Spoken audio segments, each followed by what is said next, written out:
Hello, everyone. Welcome. I know this isn't our usual streaming time, but we wanted to make sure that we got all of our origin stories in. So welcome to the Initiative Order and welcome to Vault. This is a Fallout RPG using the 2D20 system by Modiphius, set in the Texas wasteland in 2177.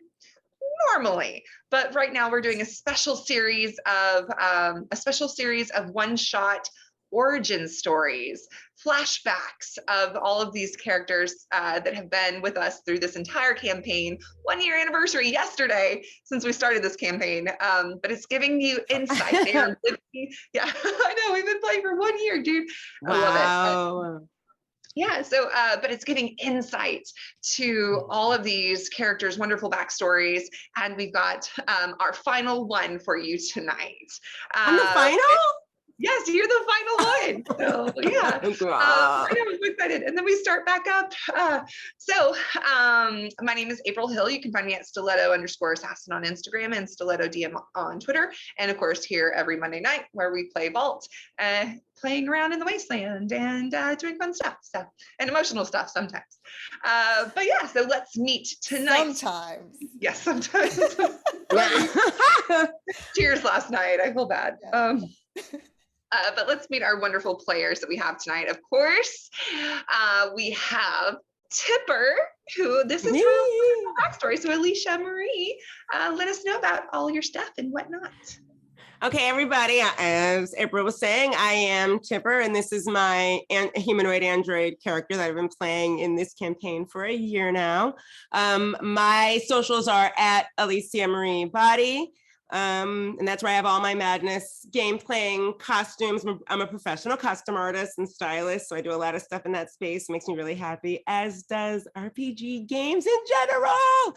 So if you follow my socials, you'll find out all that stuff. So tonight, we're basically just going to be fleshing out Tipper's story. If you've been following this campaign from the beginning, then you know a lot of it. But if you haven't, now you're gonna know. I have no idea what. Am I pointing to Brianna right now when I do this? I'm pointing in the right direction. I have no idea what she's doing, but we will find out tonight. Oh my God. Yeah. Yes, I'm so excited.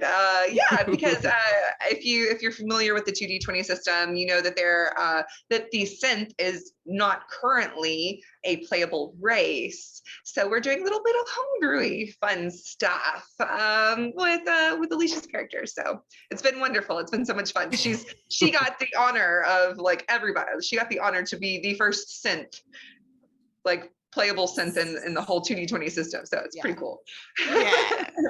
Yes. And of course, joining us tonight, which usually Utahime plays a different character in the campaign, but she's guesting tonight as another character that you've seen before. Nice. If you watched our Happy Texas one shot. So Utahime. Hi guys. As our overseer already said, I am Utahime, or otherwise known as Brianna. You can find me on the social medias at Utahime Cosplay on Facebook, Instagram, here on Twitch, where I stream a variety of games, and also to Brianna DeCoster on Twitter. And I am a cosplayer, streamer, and TTRPG performer.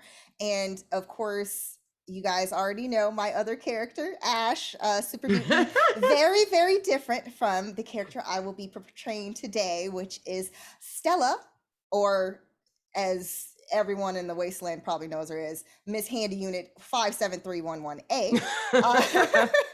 But she prefers to be called Stella. But yes, she is a Miss Handy Unit. So she does have her 3 mechanical arms, and she moves around on jet propulsion to hover around and take care of her different daily chores. She likes to project the image of this 1950s kind of housewife persona. So she does actually project the via hologram. So that is basically why you see her appearing like you. Yes, she looks like you, but in reality, she's like a robot. It's like Rosie. It's literally like Rosie the robot. R2D2 projecting Princess Leia, giving the message. That's pretty much what's happening here. So it's hot. Love it. It's fun. I think it's clever. I like it. All right. Well, before we jump into tonight's game, of course, we will thank our wonderful sponsors like Session Zero Clothing. They make beautiful D&D inspired streetwear, and you can use the code ORDER at checkout for 15% off. And hello, did you see Xander on socials yesterday wearing some of the Session Zero clothing? It was really pretty. I was like, oh, I need the Feywild shirt. And of course, we've got Norse Foundry. They make artisan dice, and you can use the code TIO15 at checkout for 15% off. Roaming Player Gear by our amazing tabletop. They make amazing gaming supplies. I need to spit it out. And of course, that's by our own GotDM that had the Evermore game that was absolutely beautiful. And you can use the code, that Utahime was a part of. And you can use the code Carnaby20 for 20% off the Dice Tower tray combo set. And last but not least, of course, we've got Mithril Armory. They make really cool tin hedrals that are foldable metal dice puzzles. They're great stocking stuffers. And of course, they also have the Die of Newt that they just finished their Kickstarter with. And they also make dice boxes and really cool D&D shirts and whatnot. So you want to check them out, and you can use the code INITIATIVE on Mithril Armory's site for a sweet discount with them. And of course, I want to add something. Yes. If you don't feel like folding up the metal dice, you can just leave the metal dice flat as is and use them as throwing stars and like live your real assassin life. It's true. They've got the sharp little metal edges because they're metal. They're super sharp. I was like, yo! Ignore me. Keep going. It's a lot of fun. It's a lot of fun. All right, and of course, if you like what you like all of our streams and you enjoy the Initiative Order, we do appreciate your bits and subs. Those go the money that we get from that goes towards bringing you all these really fun streams and one shots and campaigns. And of course, as funds build up, we are able to donate to some wonderful charities. So yeah, we really appreciate that. And if you love Vault and you love our players and you want to tip us, we do accept tips via Ko-Fi, but you can find the link below and I will drop it in chat. Yeah, drop in chat. Mm-hmm. So yeah, but we split those at the end of the night. So if you so if you wanted to tip us tonight, it'd be split between us three ladies and we'd really appreciate it. So yeah. Splitting it between us three. Can we go shopping at the mall? I'm just kidding. I just want some more Nuka-Cola and some coffee. Yeah. All right. And of course, we do have our holiday one-shot weekend coming up here in December on the December 10th, 11th, and 12th, where we were going to be playing. There's going to be several one-shots that weekend to benefit St. Jude Children's Hospital, and one of them is going to be a Fallout-themed one with people that you've probably never seen play at Fallout before, so that's gonna be interesting. And I think we've got some Barum, and I think we've got a Morkborg stream that weekend as well. So yeah, lots of fun stuff going on.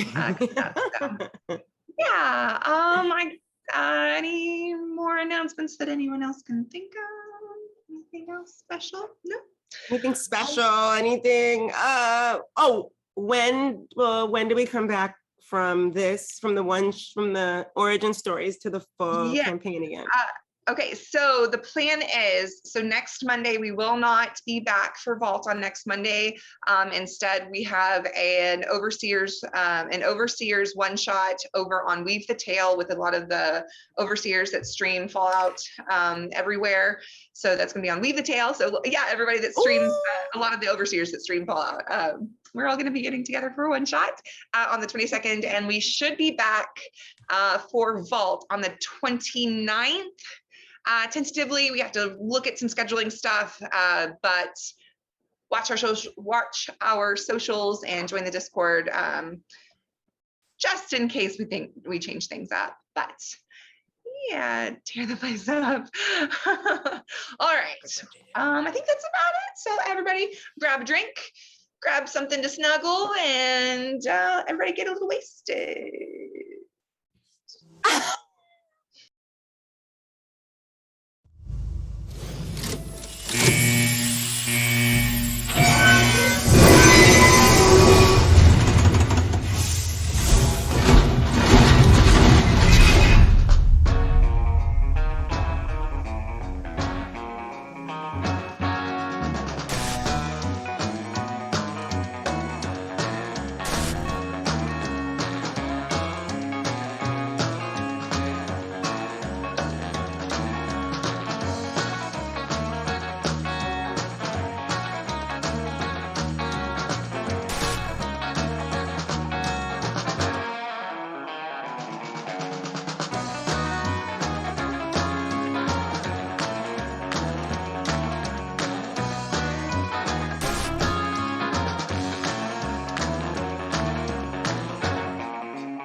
All right, and welcome back, everyone. All right, so like I said before, we are diving into our origin backstories of all of our wonderful characters in our normal campaign that takes place in the Texas Commonwealth in 2177. Tonight's story is all about Tipper and Tipper's origin and how Tipper came to be, where she came from, really. So we're really excited about that. So, the year is 2077. It's been an interesting year for Teresa and Jared and Gil. They're newlyweds. They have embarked on this journey together. Jaredin used to work for Robco, but wanted to be closer to Teresa, who worked for Vault Tech. And he's a brilliant scientist, a brilliant engineer, top of his class. And Robco was not too happy to see him go, but they did have an okay relationship with Vault Tech. So Jaredin starts working for Vault Tech to be closer to Teresa. And Teresa was hired to be the overseer for Vault 42 in case, in the instance that there was a nuclear bomb threat, this would be her vault that she oversaw. Both Teresa and Jaredin were on the list to be able to be in the vault. Of course, she was the overseer, and him being her husband, he was on the list, and he was an employee for Vault Tech. Well, they had made a home for themselves in Little Happy, Texas. It's up in the panhandle of Texas, a very small, quiet town. They wanted to be away from any of the large cities that could be possible nuke strike locations. They were trying to play it safe. They were being smart. So they made a home for themselves in Happy, Texas. And on October 23rd, 2077, Teresa was at Vault 42 when the bombs struck. Unfortunately, Jaredin did not make it to the vault. Jaredin was at home, bringing home a gift for his beautiful, lovely new wife, a companion, a helper, a Miss Handy unit to oversee and help with housework, since they were both very busy professional people. Well, luckily for Jaredin, they did have a shelter in their home, a very small Vault Tech shelter in their home. So when the bombs hit, although he was not with the love of his life in Vault 42, he was able to seek shelter in his home and avoid the blasts, avoid the fallout. And being in a small town in the middle of nowhere, luckily, the nuclear fallout wasn't too bad here. It did still change the landscape, and it still did make this a very dangerous wasteland, but for the most part, this place wasn't as greatly affected as most of the world. So we find Jaredin in his home a few days after the bombs fell, a few days after the Great War that lasted a mere 2 hours. And Jaredin is very upset. He cannot get a hold of Teresa. He hasn't been able to get a hold of her. He hasn't been able to get a hold of anybody. And so he sits in his home and he does what he can. He starts to put together his Miss Handy units, and Stella comes to life. Why, hello. Yes. Unit 57311A. Hello. Welcome to my home. Did you put me together? Yes. Yes. You. I'm gonna need your help around here. It's been a day. It's been part of a few rough days. Oh, of course. Oh, you poor thing. You look like you've been through something really terrible. Do you mind telling me about it? I'm always here to listen and to help, of course. You know, maybe now's not the right time to talk about something like this. Oh, I know. Why don't I start baking a sweet roll for you? Actually, I can make a dozen. That's usually, at least according to my programming, that cheers someone up right away. It's delicious warmth. Goes down into your stomach, and you get all, just all bubbly inside. You know, I could use that. Thank you, Stella. Of course, and oh my, um, and she's going around and basically picking up like probably just random, like if he had been, drinking anything and just leaving cups aside or food, or if there's pieces of trash and things, she's just kind of picking it up and kind of looking a little like, ooh, like, oh my, this is not looking very tidy. I'll make sure to tidy up first and then make sure to get those rolls baking. Does that sound like a plan? Yes, I would appreciate that. Thank you very much. Unit 57311A. Oh, you can call me Stella. Oh, all right. Stella, it is then. Mm-hmm. Yeah. And what may I call you? You can call me Dr. Gill. Dr. Gill would be fine.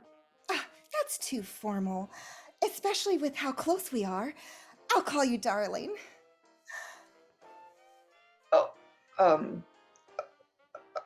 Oh, okay. That will be fine, I suppose. Okay, darling. I'll get to work right away. And then thank you. Stella takes off with her little jet propulsion, and she's just going around, and just like her little mechanic arms are just moving so quickly and just basically grabbing everything she can and tossing it aside any of the trash, or she's organizing. There's probably also too some type of tune that's basically fits the 1950s, really like upbeat, that she's playing and humming along with as well as she's cleaning up the house. So you begin to clean, tidy up, and put things away, and begin a batch of sweet rolls. And the music is just floating through the house. The melody. This is the brightest this place has been in several days. And you can see Jaredon is sitting back in a recliner, and he's holding a photograph of a woman. Who looks very radiant and beautiful, and her eyes are very kind, and he's just kind of sitting there rocking in his recliner. You can see tears are just kind of going down his face. Stella will glide over, or like move over in the direction where she sees that he's kind of lost in thought. Is there any particular, like in the fridge, is there Nuka-Cola or water or anything like that? Yeah, the fridge would be still somewhat stocked. So there would be purified water, there would be some Nuka-Colas, and probably some beers in there too as well. Some just various beverages, probably still some juice that's not rotten, since the war just happened. So yeah. She'll probably bring over the Nuka-Cola, and she uses her pincher to uncap the Nuka-Cola to hand over in his direction. Oh my, such a long face. What are you looking at there? Well, Stella, this is thank you for this. This is my wife, Teresa. She, Your wife? she wasn't here when Fallout happened. Hope I've been able to get a hold of her. I hope she. Well, hope I'm she- here now. Yeah, Stella, you are. Thank you. It's been very quiet the past several days. Appreciate that you're here with me and you're able to help me out. I'm here to help all of your needs, so never hesitate to ask for anything. And I mean anything. Sorry. I was waiting for you to do. Sure, Stella. Thank you. I really appreciate that. Oh, really interesting. She's quite plain. It's really nice that you showed her so much love and affection, especially since she has so many imperfections. Now, Stella, this is my wife. Please, just. Well- I appreciate your politeness and your help, but maybe. Did I overstep? I'm so sorry. And you can see another tear comes down his face. And Stella Maybe- will reach up her little pincher and like as if it's her hand, it's basically the hologram that she projects is basically mimicking her mechanic arm movement, and she tries to basically wipe away with the mechanical little pincher the tears that are dropping. Don't cry. You'll be all right. Stella's here for you. Yeah.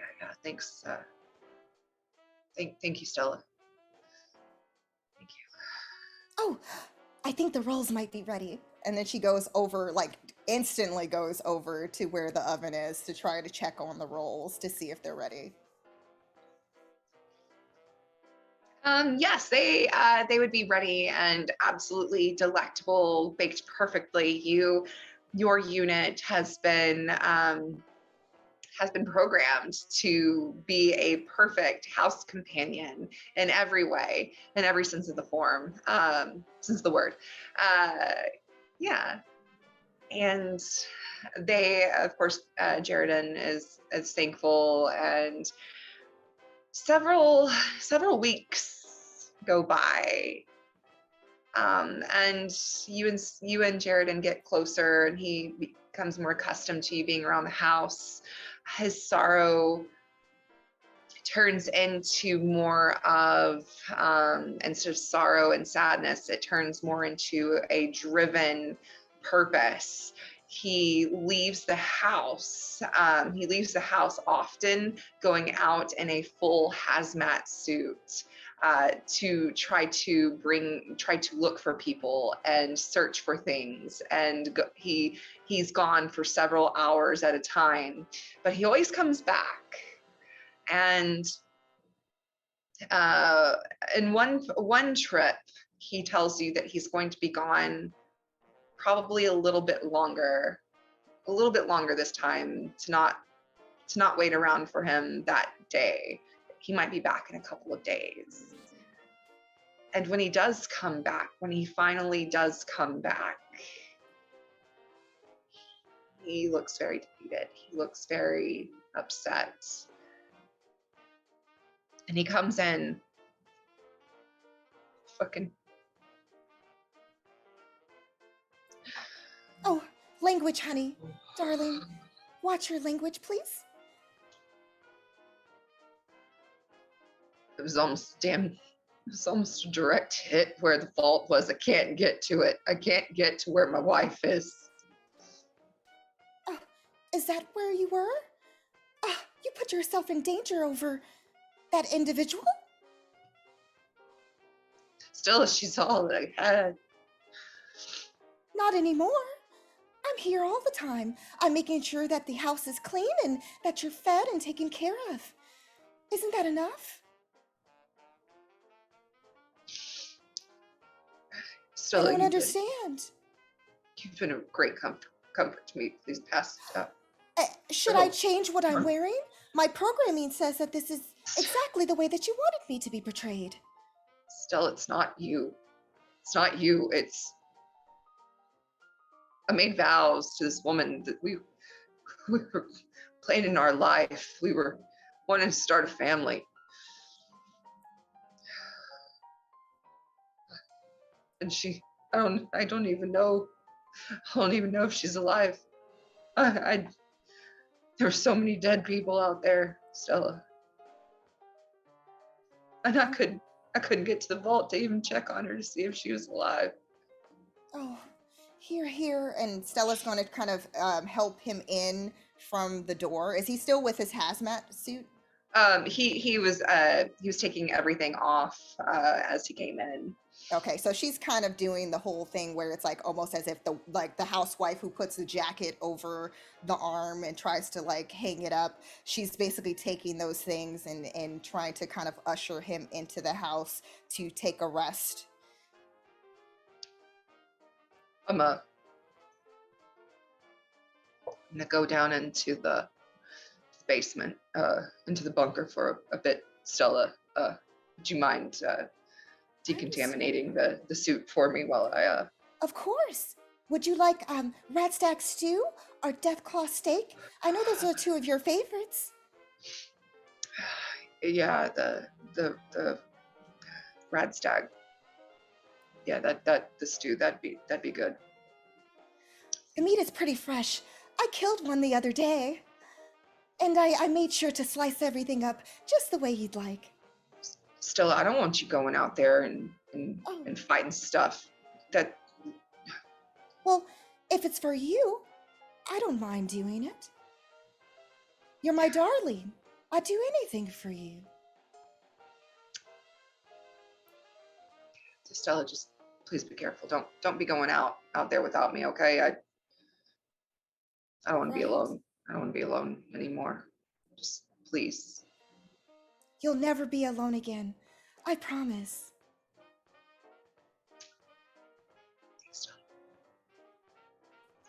Yeah, gives you a weak smile and heads down into the basement bunker that has a keypad on it, as well as a key.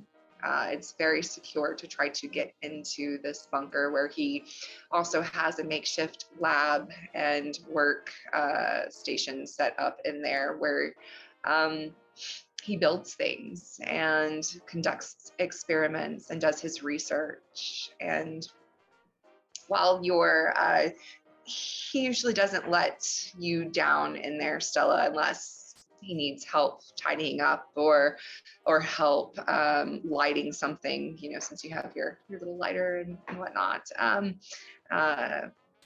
But he goes down into the bunker and shuts the door to be alone for a time. And you notice several more days, several more weeks go by, and he spends more and more time down in the bunker. He comes up only to eat and drink. He even sleeps down there sometimes. He's down there working night and day. And one day he comes up, hey, and he seems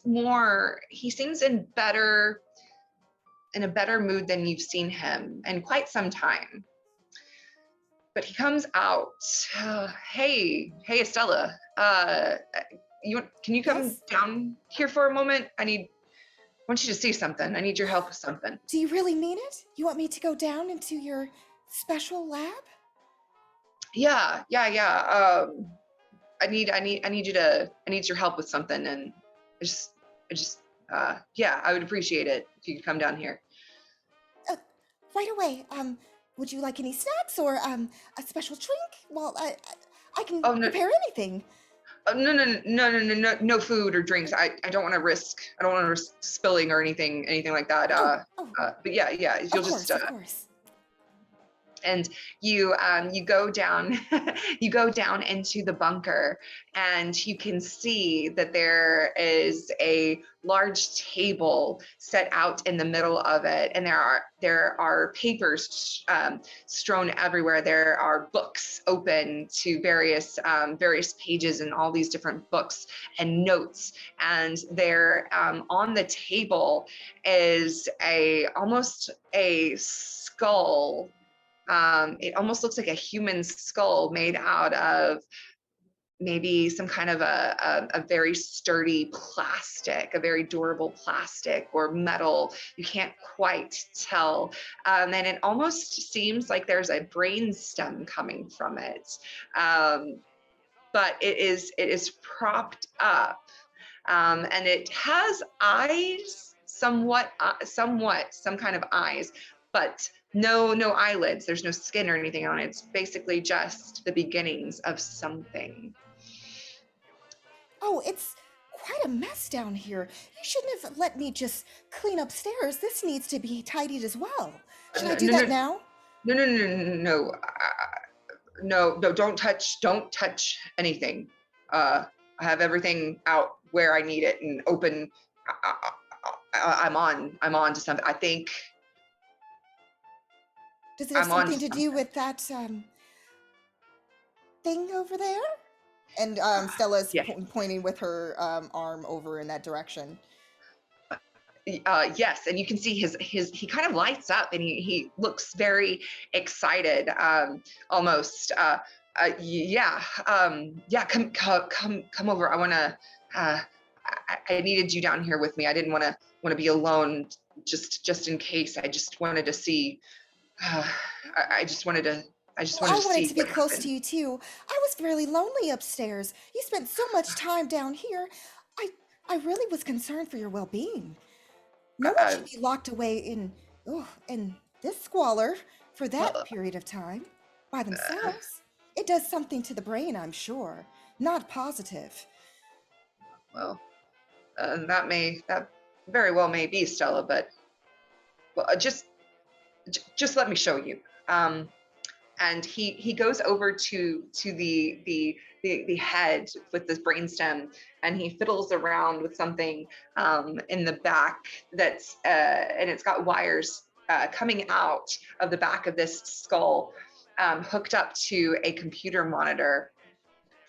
He goes to the computer monitor and starts typing in some code and some passwords, and you see the skull, the head, the eyes kind of start twitching just a little bit, and it starts light up. This is quite interesting. Darling, are you... It's not... It looks almost as if it's a human, but it's not.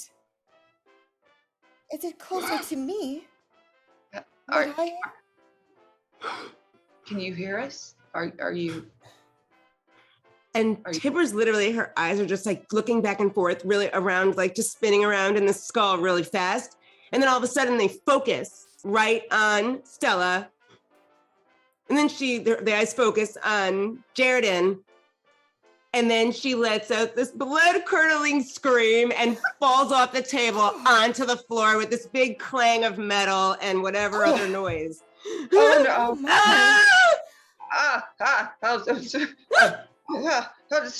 And he like. Is that what it's supposed to do? No. It's okay. It's an awful sound. He picks up the skull with the stem attached to it, a little bit of spinal stem attached to it. It's okay. Can you, no, calm down. Calm. It's okay. You. Tipper's almost surprised by the fact that she has a voice. So she's sort of just like breathing and looking around. And then as Jaredin is telling her to calm down, she just starts like realizing that she has the ability to inhale. That's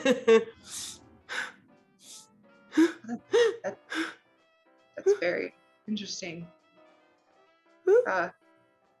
You're breathing, and you don't have Huh? you have the thought to breathe, and I haven't given you the lungs or a body yet, but it's working. Are you self-aware? Do you know? What? What is you? Who? What? She's completely surprised that there's a voice coming out because she's been programmed to speak. So she sort of doesn't know what it is, but like I guess like the neurons and things are sort of firing and starting to make connections fast. Hello. Huh? Hello there. My name is, well, Stella, but here in the wasteland, they call me Miss Handy Unit 57311A. 5UA. Stella. Stella. Hi, Yes, that's it. Stella. Hello. It seems What? that Darling created you. Darling. Who is Darling? She's referring to me. I brought you online. You're a machine, but you're a real person. You're gonna be a real person. A person? Like Stella? Like me. I like to The think head like a and person stem just. too. No offense to you, Stella. You You see know where how much Stella I care kind about of you. moves her round body, and the hologram kind of follows, looking really sad and like kind of distraught that basically she's not considered a person in the same way that this new being is. Oh, Stella, I didn't mean nothing by it. I just this is amazing though, but possibilities. What exactly is she? There's they've been working on other artificial intelligence that take the form to look closer to human, but there's a lot of research out there that hasn't been released yet. A lot of speculation and formula, and I think I can make her something more. I think Something. Person. I think I can make you. I think I can make a person, you a real. I mean, if you're a sentient being, you're a real person. If I can give you the body, you're gonna Body? be real. Body? Oh, I'm working on that. I'm working on that. I don't have all the parts yet. I was just working on the bringing you alive part first.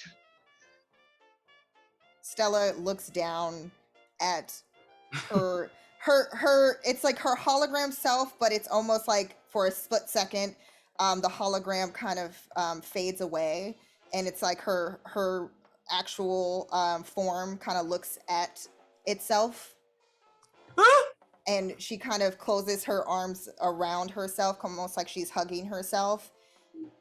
Stella! And then she projects the image once again once Tipper says Stella. Yes? Confused. Confused. You don't understand. I remember that feeling as well. It'll take time to get used to everything once you're properly brought online. And he's finished with your programming, everything will become clear. Clear. You understand? Yes. Stella. Darling. He's Person. my darling. Mine. My darling. No. No. Mine. Mine.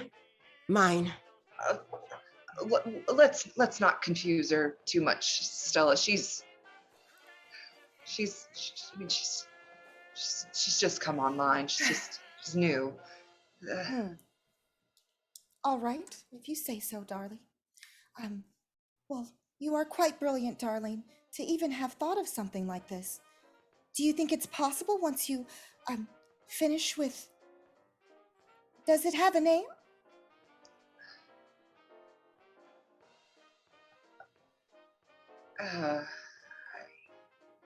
And he looks over to a photograph of his wife that he has down in the lab. I don't think it'd be right of me to call you Teresa, but... Oh, that's a terrible option. I mean, I'm sorry.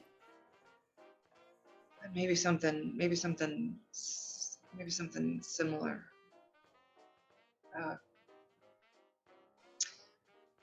What do you want to be called? What do you think? What kind of name would you want for yourself? Myself? A name? Can I think about it? Yeah. Sure. Yeah. Not Stella, not darling, not person, but a name. I want to think about it.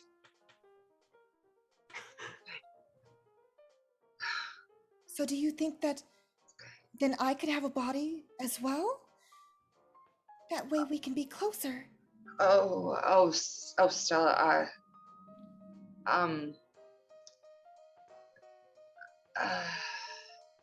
It's possible, right?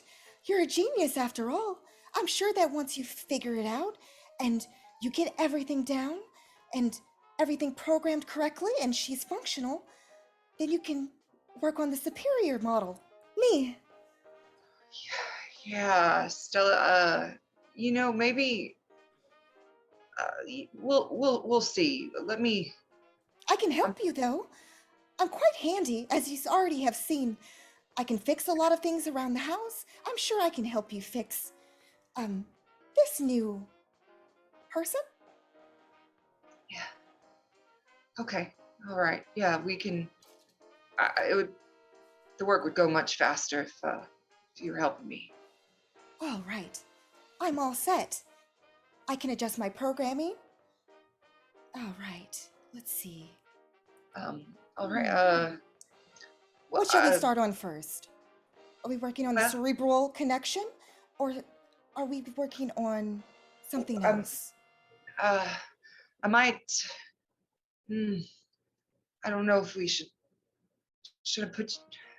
I don't know if this will hurt. I've got some of the neural pathways are already started on your body, but I might need to let you go to sleep for a little bit. All right? Sleep. I sleep. It won't be for too long. I promise. Sweet dreams. Goodbye, Stella. Goodbye, darling. Ew. Oh. I didn't. I didn't do that. No, it was obvious that she shut herself down. That's really interesting.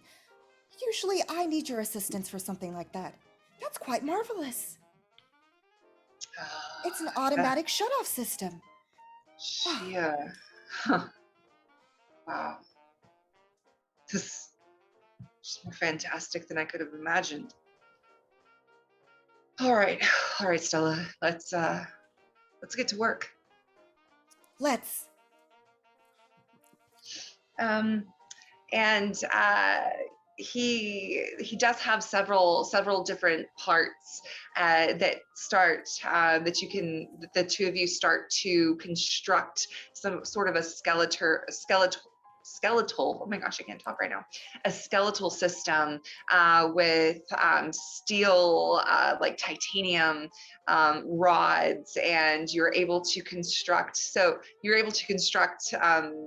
of a skeleton, or not an exoskeleton, but a skeleton out of this, and begin to work in with wiring and different ducts and ports into making the body functional, and pistons, and being able to have to make it where the that she will be functional and be able to move on her own, but have not given her skin yet.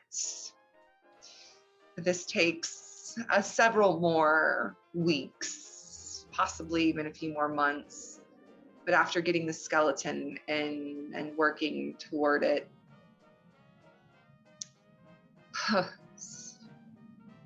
well, Stella, I know she's not quite finished yet. Still got to put, But it's quite marvelous, don't you think? We Yeah. work so well as a team, darling. Really do. I couldn't have done this without you, You always know what to say to make my day.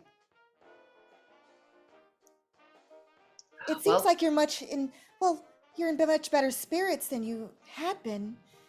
So I'm glad I could at least assist with that, making you feel much better, cheering you up a bit, helping you with your project. Yeah. Gives you a smile and looks over at his picture of his wife. And then looks back over at Tipper, who still doesn't have a name quite yet, and who is currently without flesh, without covering, but is basically the bare bones of a synth. Well, let's pick her up. And he goes to try to he plugs the wiring back into the back of the brainstem and goes to type in some more code and some more passwords to bring you back online. Mhm. And he looks, and you now have eyelids, but they're mechanical. They don't have flesh, but you now have eyelids on that are, so you have covering over your eyes right now. You begin to come back online. Okay, so Tipper's eyes, right when he plungs the brainstem back in, her eyes pop open. And what you notice is that now, like, he made her eyes look more realistic. So her eyeballs look realistic, but for the pupils, but you have to look really close. Her pupils are silver gray. They're not like black. So you have to look really close to notice that, though. So her eyes just snap open, and she cocks her head quizzically at Stella and Darling. And all of a sudden, her eyebrows just sort of knit together. And she has hands now, right? Yes. She looks at her hand, and then swipes everything off the desk. Come. Okay.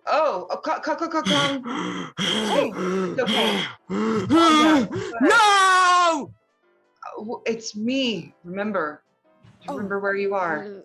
It seems like there's something wrong with the emotion programming. I thought I fixed that last time. She goes to jump off the table. Stella tries to No! extend her mechanical arm to try to block it from getting off the table. So she's trying to struggle with it. And Sheridan rushes over to the computer, and typing this? Code quickly. Quickly starts typing in code. Calm down. It's all right. No, you're fine. You're fine. She's short-circuiting? Oh no.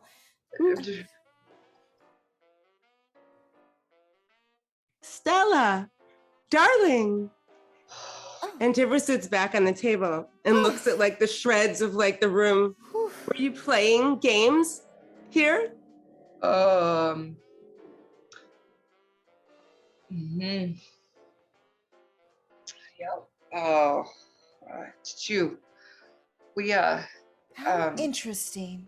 And Stella's basically just kind of going around the body and just kind of looking at it moving on its own in a very human-like way, because she knows how her hologram moves, but she knows that her body, her actual body, does not move in that way. So she finds it really interesting.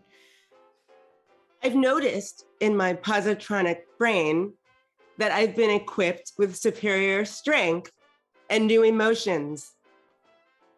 Also, I'd say my own thoughts and memories, which are not very complex at the moment. I find you interesting, Stella. oh, Are well, I you would say you're very interesting yourself. humanoid android?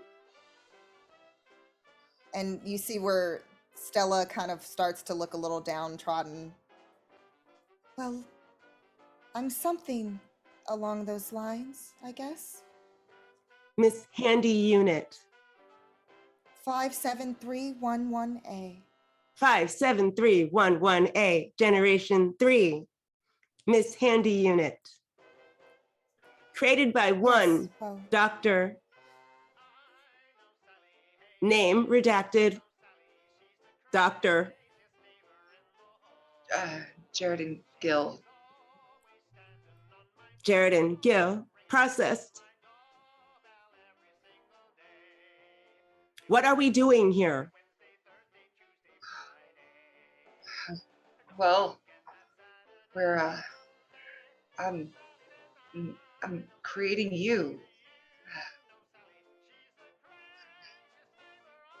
You are creating me? yes. Just I like do he not- put me together from the parts and the bits, and now I function. You're going to function as well. Except you'll have a body that will feel and touch and move a little bit differently from me. And at that, like, Tipper, who doesn't have a name yet, sort of looks at Stella even closer, and she squints her eyes like super mechanically, and she pulls up her hand, which is like metal and joints, and she reaches towards Stella, and it goes through her hologram, and she touches like the metal of her real body and pulls her hand back. Hologram deposit. Well, I'll say that we'll have to teach you some manners. You can't just go around touching a person. That is impolite. Well, But don't I will worry, not- I'll teach you proper manners. As soon I as wasn't we finish. touching a person, and she reaches out and touches Jared, and now I am touching a person. oh, Stella, she doesn't mean anything by it. Well, I'll say. I only helped put her together. She could at least show me a little respect. I respect Stella. There, now you see, Stella? Stella is very smart. That's right. Yes, she that is did. correct. Am I humanoid android synth? Yeah, yes. Yes, you. Like Stella? Oh, no, we're, I think You- I'll go and start dinner now. And then once that conversation kind of continues, she goes and heads upstairs to start. But in her own way, she's really sad once she hears that. And sulking. she changes her programming back to her housekeeping mode to try to cheer herself up.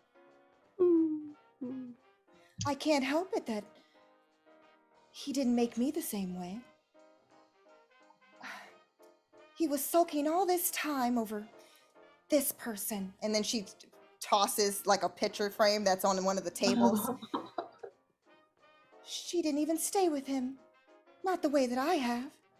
And then now he's creating this new being that will be able to function a lot differently, very much like a human. I don't understand why life is so unfair. I just want to be with him, just me and him alone. I don't understand why he needs to make anything other than... Oh well, time for me to get to work. And then she heads to the kitchen to start putting something together. Oh, don't mind Stella. You know, you're not like her. You're more. She has to follow parameters, and she's artificial intelligence, but she's got limits and to what she can do. You're gonna be so much more. Generation 7, synth, android. Well, I mean, maybe not that complex, but yes. Dr. Darling, I am not finding any other Generation 7 synth humanoid androids in my database. I see Generation 1, Generation 2, Generation 3.5. That's How am I Generation 7? well. I know a lot of, or I suppose. And he like scratches at his beard. I suppose I knew a lot of really smart people in the field of robotics and artificial intelligence. I worked for 2 different companies, and I've learned a lot, developed a lot of prototypes over the years, and I had a lot of powerful friends that we've traded secrets and research. But I can't believe you're finally actually here. Dr. Darling, Penal Code 50713 says no humanoid should be created that is not easily distinguishable from a human being. Well, yeah, you know, that was before the war. Nothing's the same now.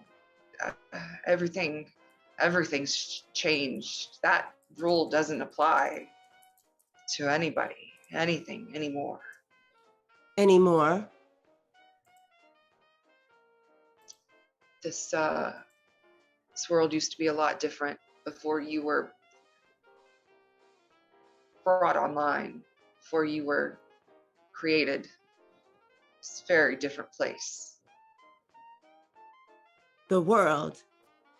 I'm in the world. You're in the world. Stella is in the world. What else is in the world? Well, there's not much left out there, but I've come across a few people in my travels, but most other people are dead, or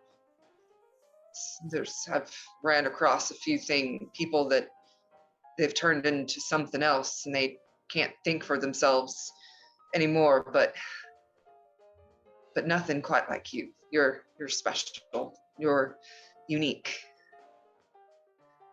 I am. There's no one else like me? Is there anyone else like you? Oh, well, yeah, there's plenty of people like me, maybe not, just smart with these sorts of things as me, but there are other people in the world that may not understand or like what you are, but nobody's going to be able to tell the difference between what you are and what I am by the time by the time we're finished with you, so you don't have to worry about anything like that, okay? Where is the world? We're in the world now, but where is it? And she's Everywhere. looking around the room, confused. It's all around us. It's a big place. Maybe not as big as, I guess, the cyberspace, the endless vastness that you're used to, but it's a large place that you can, once I'm done with you, you're going to be able to feel and touch and experience. And you'll be indestructible. You won't age. Indestructible. I need to be indestructible? Oh, my database tells me the war did destroy what was left of the human world, or most of it. But I have a question for you, Doctor. Why do you not live with any other human beings? Is it just me and Stella? Oh, no. Then he picks up the photo of his wife that kind of got knocked off the table when you came online and went a little beast mode. He picks it up off the ground and, well, my wife,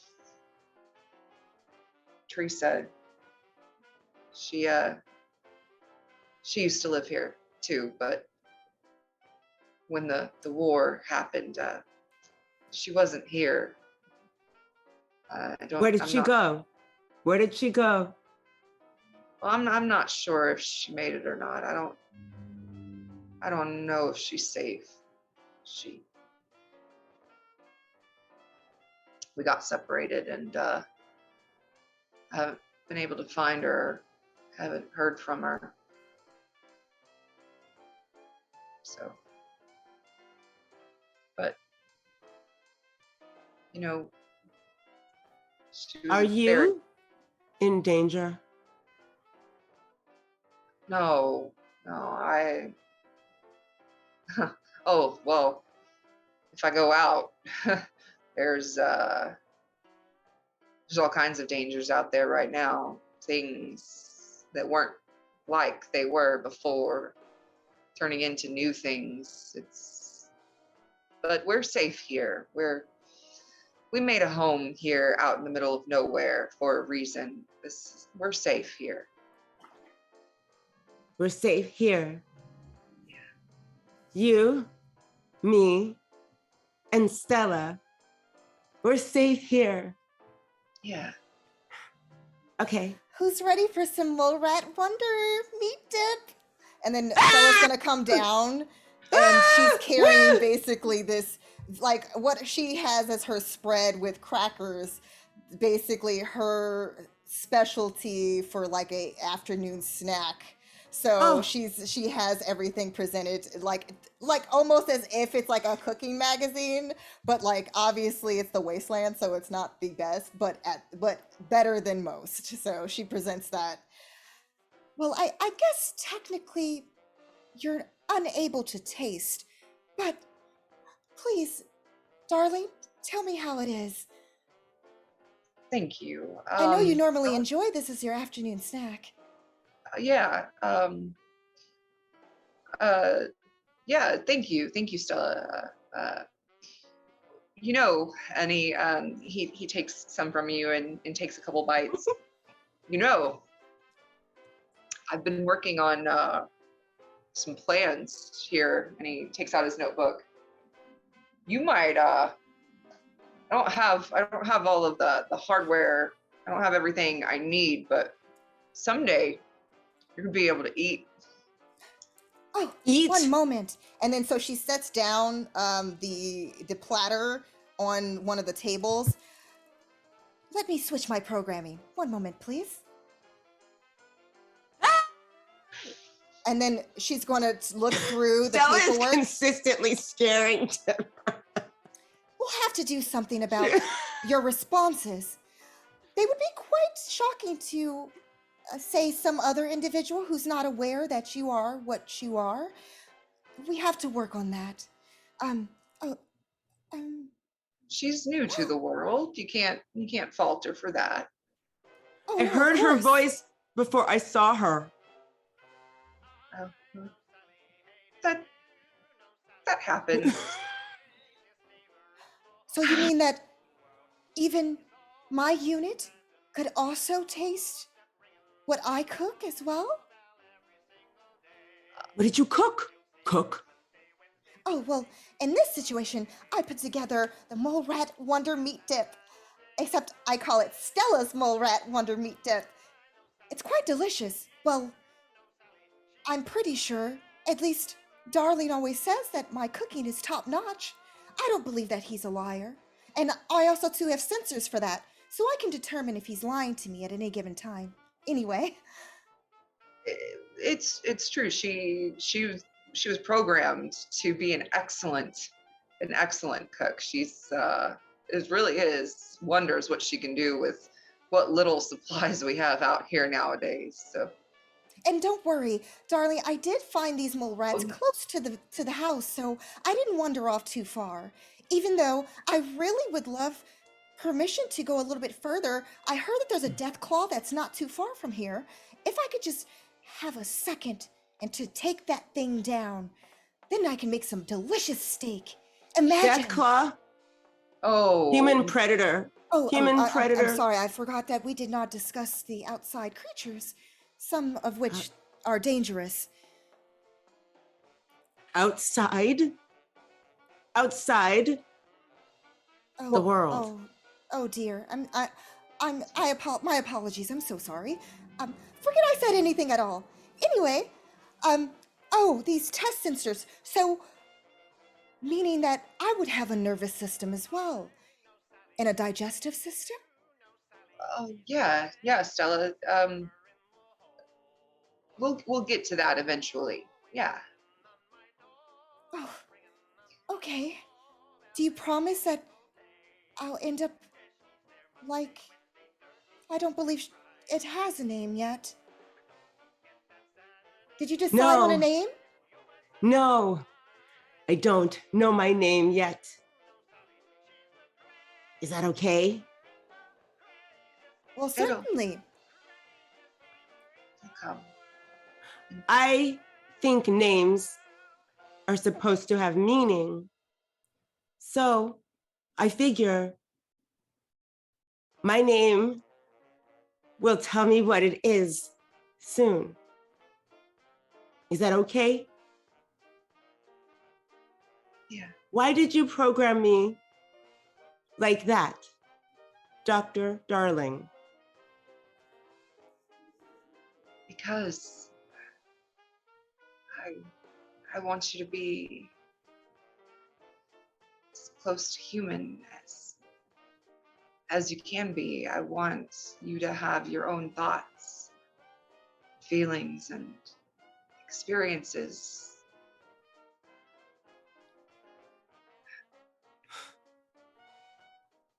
This is cool.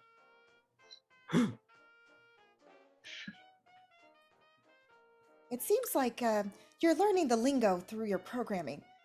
That's an excellent sign. There's progress. And Tipper sort of looks down at the plate of food. Wait, is there like a tray of food in front of her right now?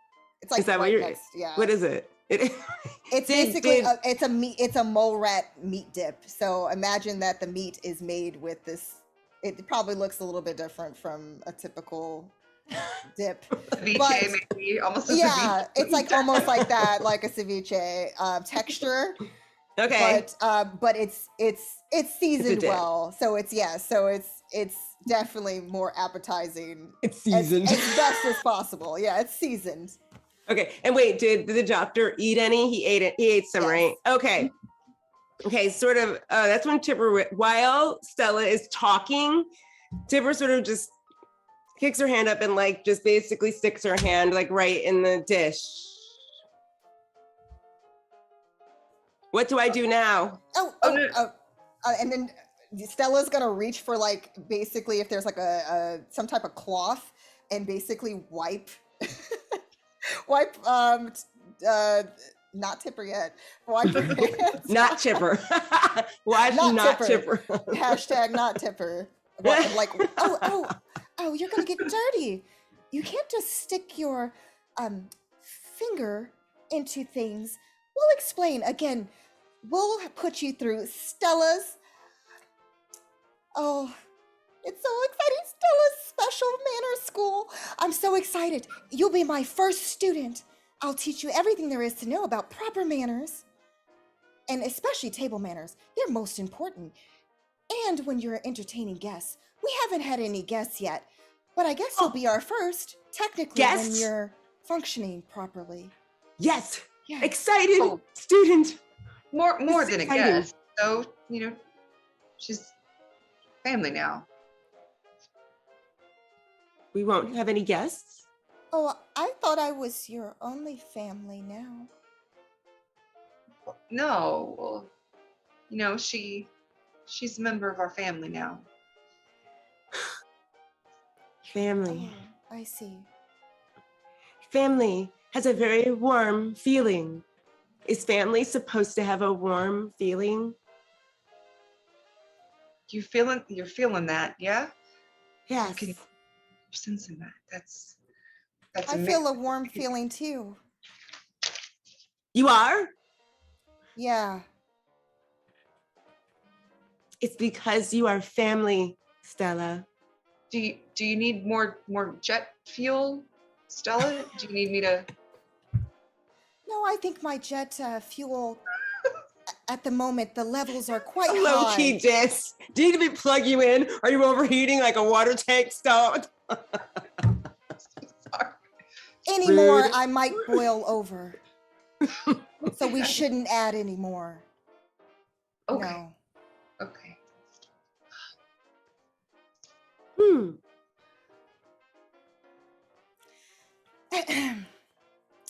So, would there be any other tasks for me? Well, I suppose got to start working on getting you some proper skin. I might need to run out for a couple of days to get some of the supplies and components I need, but and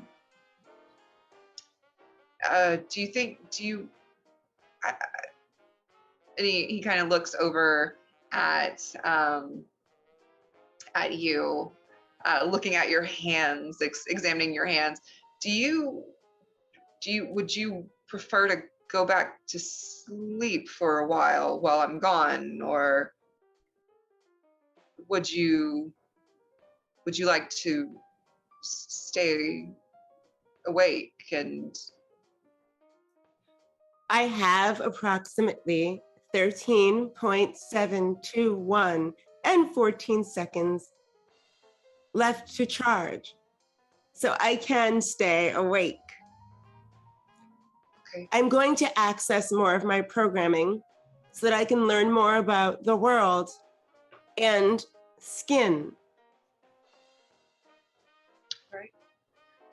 Well, Stella, I'll leave the key with you, and you know the code to get into the bunker.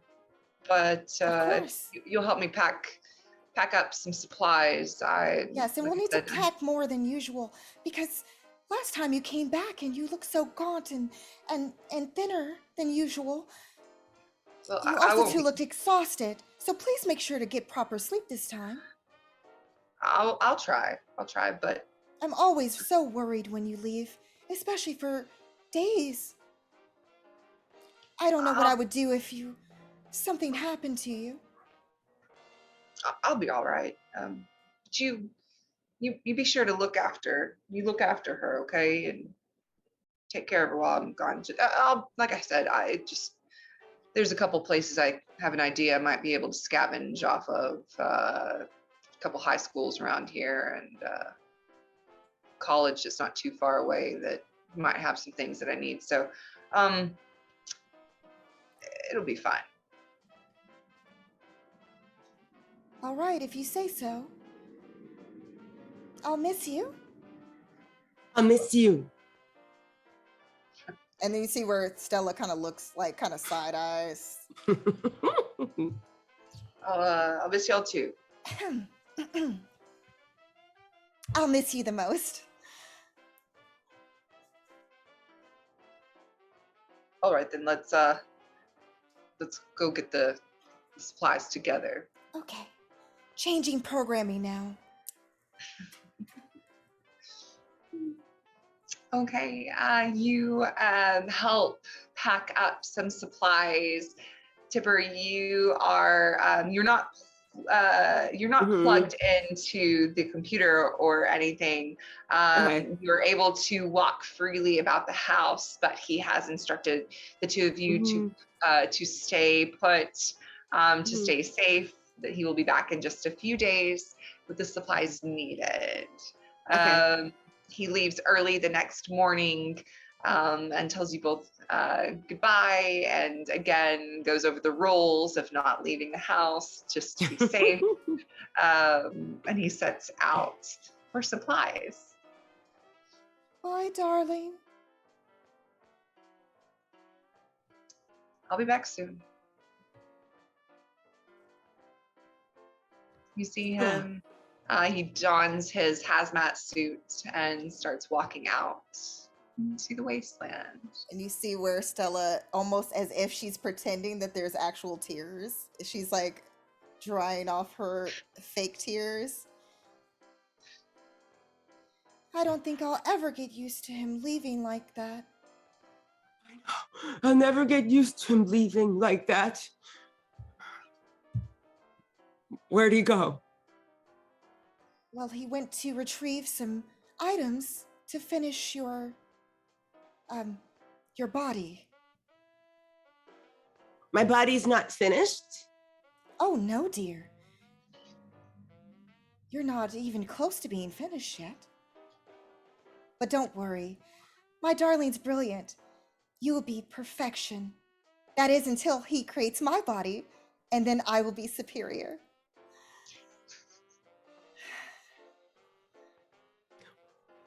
What else is he going to do? Well, from the notes that I reviewed, you need skin. You need more information about the current world that we live in, its dangers. Also, too, you'll have to learn, as I said before, proper manners. Because proper manners. Yes, there's other people out here in the wasteland. So you'll come across different individuals, and you can't behave as you are now. No, you're not quite ready yet. Yes. Oh, this is very interesting news. Stella. Yes. Do you go out into the wasteland? Well, Darling doesn't like when I do, but I have been out to retrieve certain items, especially when it comes to food and meat that's necessary to keep his body in tip-top shape. Do you have to eat? Well, no, I don't. But it's important for Darling to eat 3 square meals a day. And I give him really healthy snacks as well. I noticed. He told me his name was Dr. Gill. Why do you call him Darling? Well, we have a special relationship, he and I. We're much more than just friends. We're much more than that. We're confidants. We're partners, life partners. So why would I not call him Darling? Oh, He's very dear to me, after all.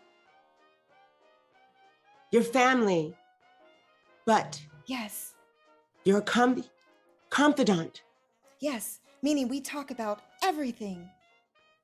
He shared with me how there was a horrible woman who broke his heart, never returned back home. She broke his heart. Yeah, she broke his heart. It was so What do you mean? awful. He cried and he would look at her picture. She's terrible. Just She's awful. She's terrible. Terrible. I know he She's calls her terrible. by the other name, but I What just name? call her terrible. That's not Terrible. important. We don't speak of her. Or at least I don't. I try You to don't. forget she even existed.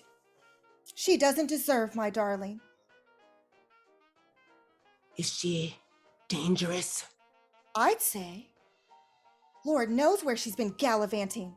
Some vault. But I don't believe that one bit. She's probably off with some other doctor. Other doctor. What is I mean, why would she vault? leave him alone? Well, let me review my programming. Overseer, does I can review your Stella properly programming. know what a Vault 42 is?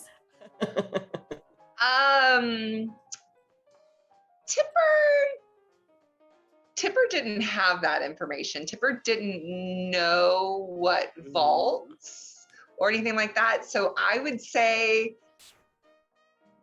it was never revealed to her the specific vault, but she may know that she did work for Vault Tech, and that she was possibly in a vault, but she wouldn't know the specifics. So Stella wouldn't know the specifics. You Just might, but it's not revealed to Tipper. Yeah. well, it's a special facility that keeps human beings protected from the dangers that are out there. Specifically, bombs. Very dangerous bombs. Very Yes. dangerous bombs. It resulted in lots of deaths. I'm pretty sure your programming, at least I've heard you mentioning it. I think you remember? Yes? I can access certain levels of historical data. The rest I've been programmed to learn. But for human interaction, there is a section of my programming that has been wired to mimicry, in order to give depth to my interactions with human beings. That makes sense. That makes sense, does. The easiest What are way we supposed to learn. do? What are we supposed to do here while he goes? Well, in order to keep myself busy, I do what I'm programmed to do. I clean. I make sure that everything in the household is functioning properly. And if it isn't, I fix it.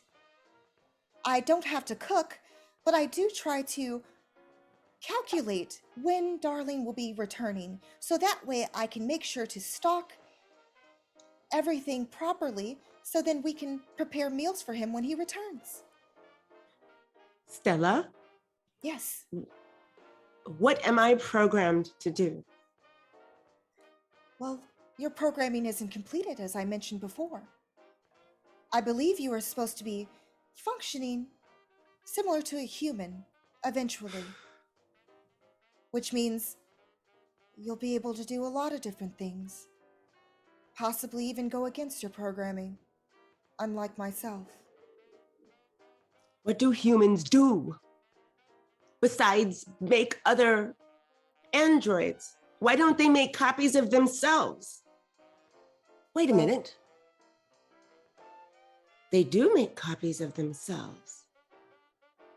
It's called reproduction. Did you also get that in your programming? It's quite interesting how it happens. I have not been given the ability to delete portions of my programming. It's just stored. I wonder if you'll be given certain parts. Oh, quite interesting. What? Never mind. Well, if you are programmed to cook and then the cleaning, and I am programmed to be a human, Or what does that function like mean? one. I'm not quite sure what the ultimate purpose of your creation is, but Oh, I'm sure he has a good reason. oh. I'm sure he has to have one. But even I haven't figured that out quite yet. he hasn't really told me why it is that he's created you. Just that it has to be done, and that it's a breakthrough invention, which I believe it is. Well, one thing I do know is that,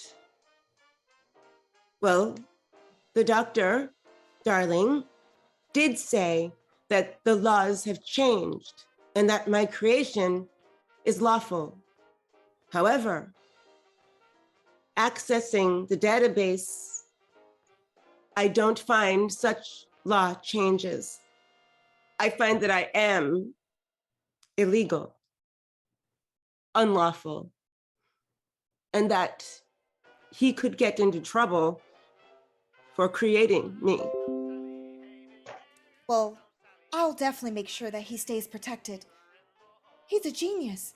They couldn't do anything to him for creating something so extraordinary as yourself.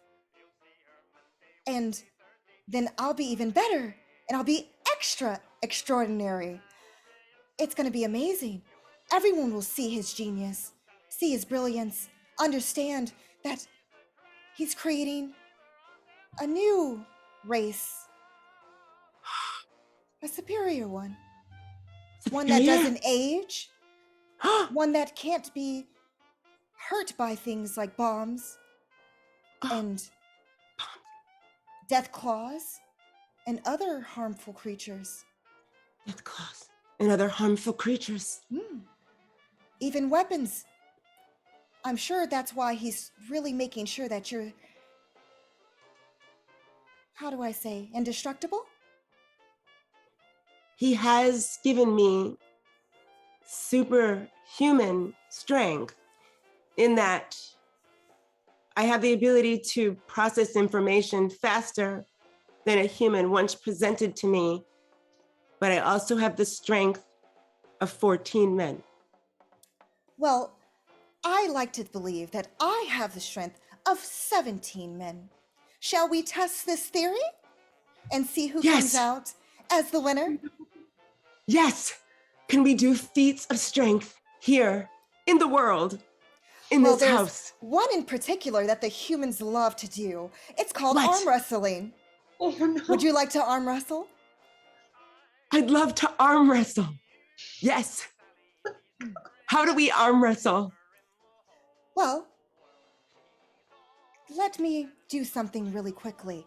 And Stella will take one of her pincers and basically kind of adjust something on the side of her head in order to basically switch, almost like as if she's kind of like sending a wave to that certain area receptor of her cerebral function, so that way she can kind of visually see basically video footage of like arm wrestling competitions, pretty much.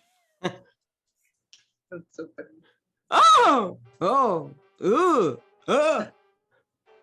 Why do humans do things like this? Well, just like it would be for us to see who's Nani? stronger. Oh, it seems that you have the anime function down. Interesting. Oh, I love it. Maybe we'll have to go over that knowledge as well a little bit later. Making sure you know all of Darling's favorites. All of Darling's favorites. Yes. Are we going back to arm wrestling? Yes. So they love to challenge one another. It shows who's the strongest, who's the most superior.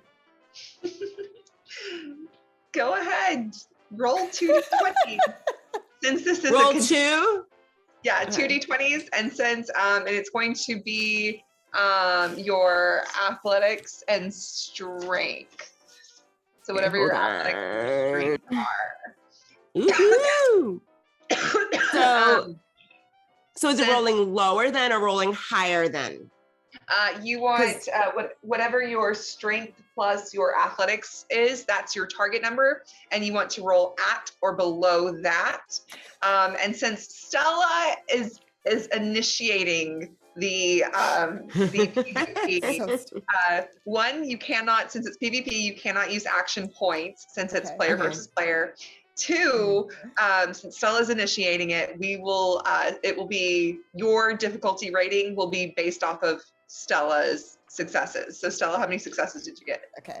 Okay. Oh no. I'm scared. I got a 20 and a 11. Oh Ooh, no. Lord. Was Oh, a yeah. success or Stella's no? like, try again. Those are absolutely not successes, especially since my strength is only a 4. Oh no. I was Okay, lying. let's see what happens with Tipper.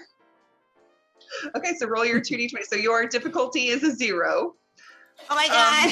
So you at least, you don't, so I mean, just let us know, did you get it? So roll your 2d20. Did you get any successes? Okay, let's roll it now. Hmm? Whoops.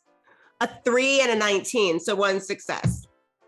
Okay, well, Tipper, so this is the nat 20 is going to cause a complication. Tipper, you go to square up with Stella, and your metal hand grips around the pincer arm of Stella, and you go to push her pincer arm down, and you end up twisting it so much. You end up slamming it hard and twisting it so much so that the metal actually twists around. She breaks it off. And the pincer part completely comes off of Stella's hand. What do I do with this now? Do I I'll win take this? That, thank you very much. You brute. Oh I don't my. understand. I don't understand this fight. Well, you seem to have won. You made your point quite clear, I'd say.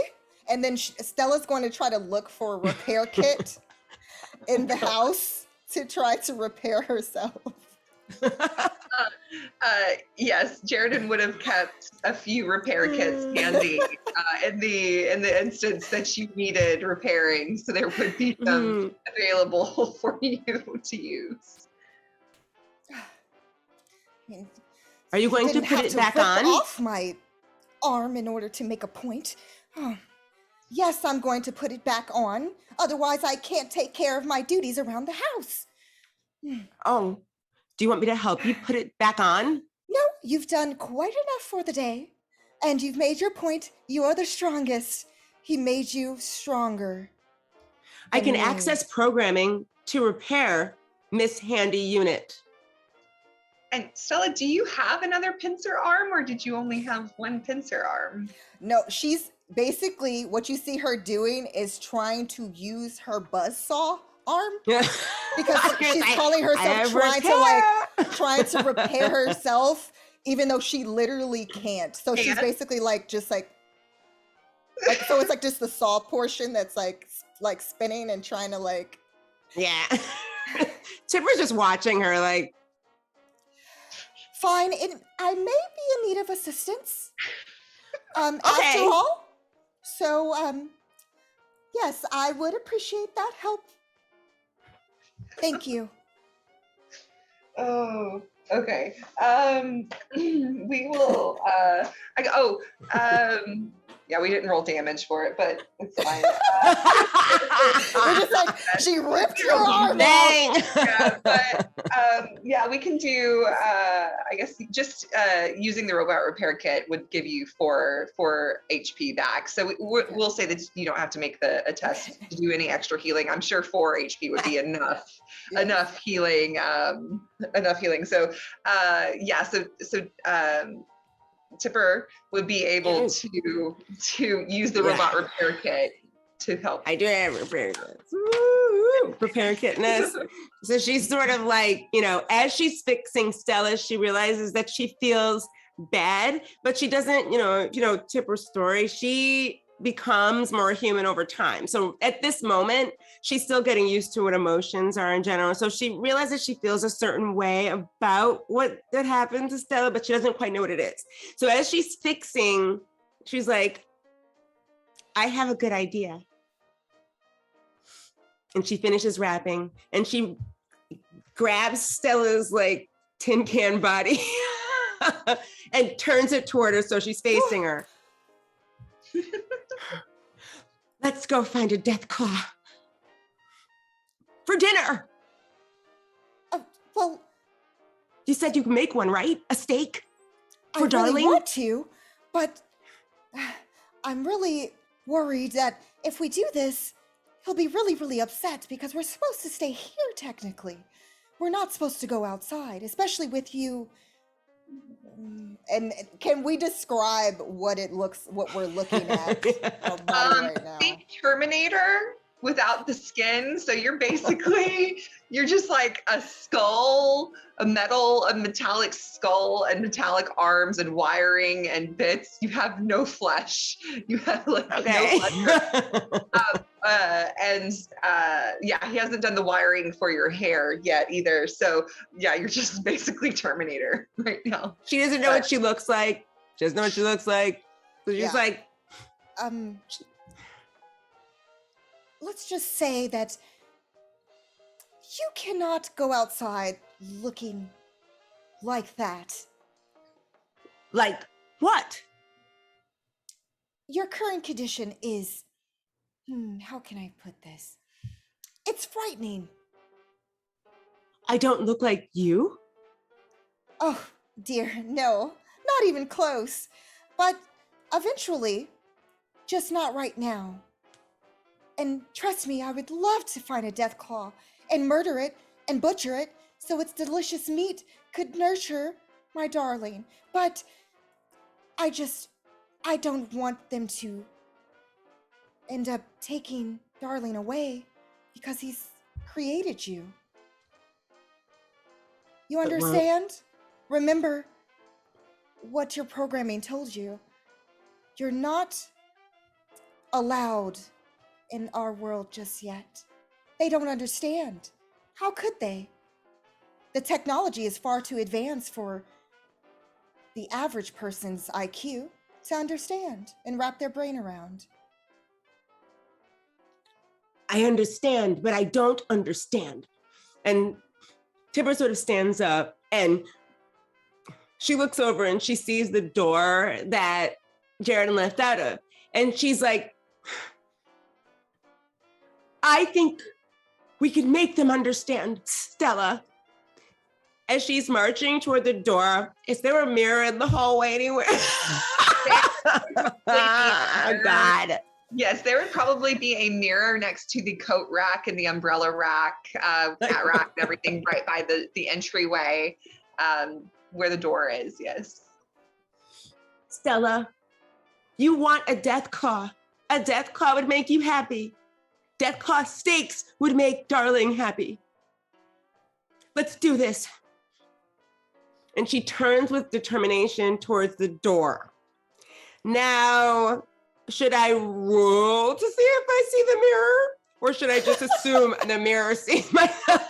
Yeah, I mean, it's a full length. It'd be like a full length mirror right by the door where the coat rack and everything is. So yeah, I would assume that you can see yourself. Especially since you can sense your perception's pretty high, so you can sense movement. And so you sense movement, but you don't realize it's your movement that you're sensing in this mirror next to you. Yes. She's like marching toward the door.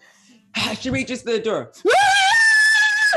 Runs back, Stella! Stella, there's someone in the house. There's someone in the house. Over there. Don't look. It's very scary, but it's over there. It's okay. Here, come with me. And then Stella's gonna use her pincher to pull her over to this. Here is what they call a mirror. It shows you the way that other people see you.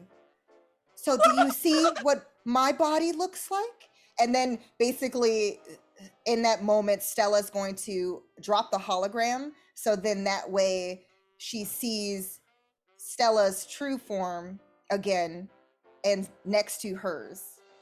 And they're both just standing in front of the mirror like this as themselves. Stella? This is how the world sees us. But this is us? I I can project an image that is a little less strange for the humans to see. But you right now, you don't have any skin. You're not able to project an image yet. So this is all that they will see. Okay, that's you. Yes. And that is me? Yes. But only in your beginning form. Your final form, it will be glorious.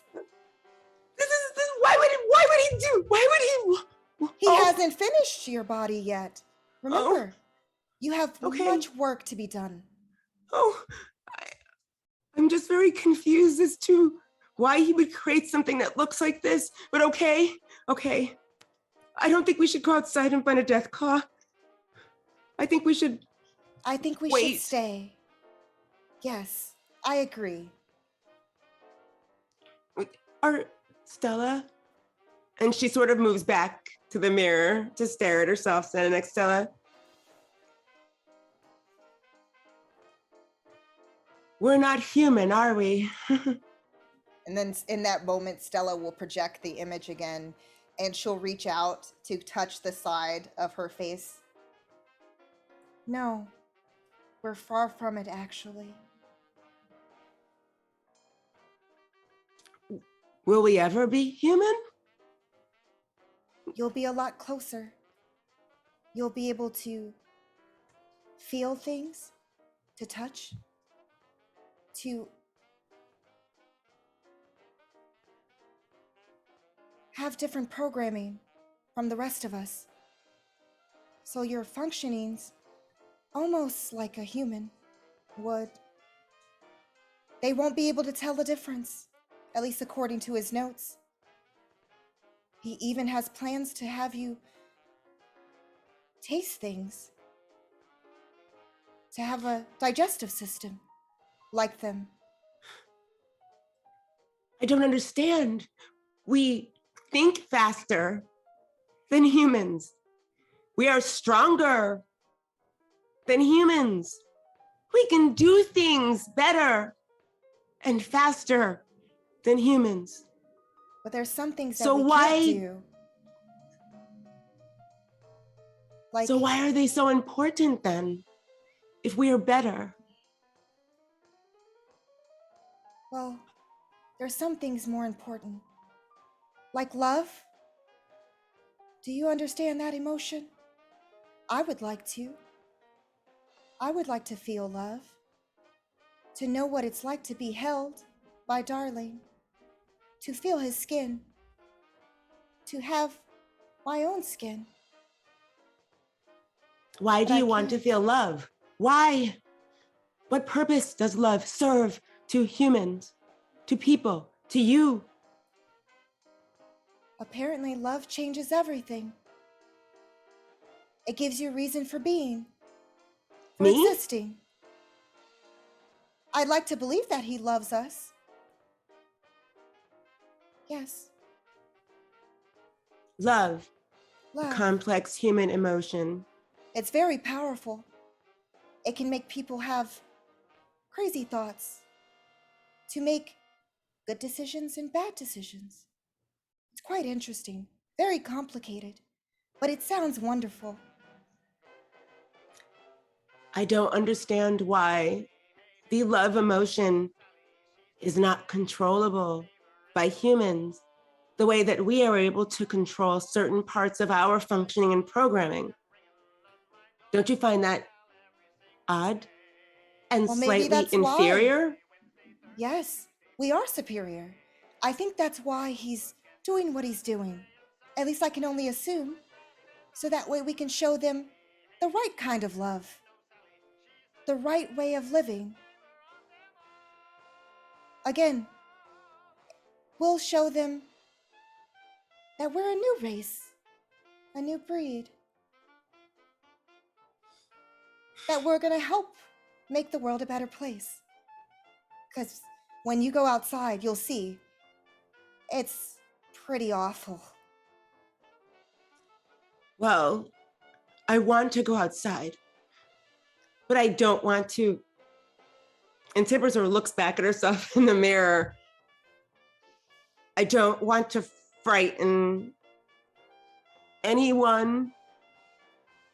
Although, would being frightening be an advantage in the world? Well, it does have certain advantages, but then also other disadvantages. Like what? Like they flee or they try to attack you with weapons. And then you might die. Well, actually, I wonder how indestructible you really are. We should probably try to test that at some point. We should test it now, before he comes home. That's What can we true. do? What can we do? Well, I could always use my flamer, and she's gonna light her flaming arm on fire. You ignite her flamer arm. I can always see if the alloy and the titanium that's used is really durable, or if it melts away and becomes nothing. But then, and then she basically, then it goes away. So she shuts it off. Darling, I blew her up by mistake. I'm so sorry. But then again, Start from scratch. but then again, I don't know if Darling would appreciate me testing that just quite yet. He might get really upset, especially if we couldn't fix said part, if it did melt to ash. I wouldn't want to melt to ash. No, I imagine it's quite awful. And then for you, it would be, oh, can you feel things now? I know that that was something that he was working on, where you would feel pain just like a human, which is interesting because I feel like that shouldn't be a part of your function. Not yet. I can touch. And she reaches out again and reaches through the hologram. And I'm sorry, I didn't mean to. We'll have to work on that. But feel, that's still very incomplete. Maybe that will get better too over time. It will. It will. But what should we do now? Can I ask you a question before we even start doing what we're supposed to do as humanoid, android, and not quite human? You may have answered this, but why did he create me? That's the thing. I'm not 100% sure. At first, I thought it was just to show his genius, to show that there's something, a creature better than just a human, but can function as one, to show the endless possibilities of the mind, his brilliance. But now I'm starting to think there might be another reason that he's keeping from me. Another reason he's keeping from you that he doesn't want you to know? I'm afraid so. Who is the terrible person that you said lives here sometimes? Or she used to live used here? to. Used to. No longer. Thank goodness for that. She was his wife. She was his wife. Can you believe it? I can't believe it. I was brought home. He made me. I thought I would be the equivalent of a wife. His only, one and only. But it seems that his heart held another. Isn't that sad? Is she coming back? Do I we have to hope protect not. him from her? Yes. At all costs, especially after what she put him through. All of those endless nights, sleepless nights, where he was crying and looking off in the distance. And looking off in the distance? Longingly, expecting her to come home, and she never showed up. I don't understand how anyone who says that they love someone could ever do something like that. Just abandon someone. I wouldn't have went to this vault. I would have stayed with my love. I don't understand that logic. It doesn't seem quite right to me. Her programming was off, obviously. Her programming was off. Was she an android? Well, they call it something else with humans. What? But I guess it's their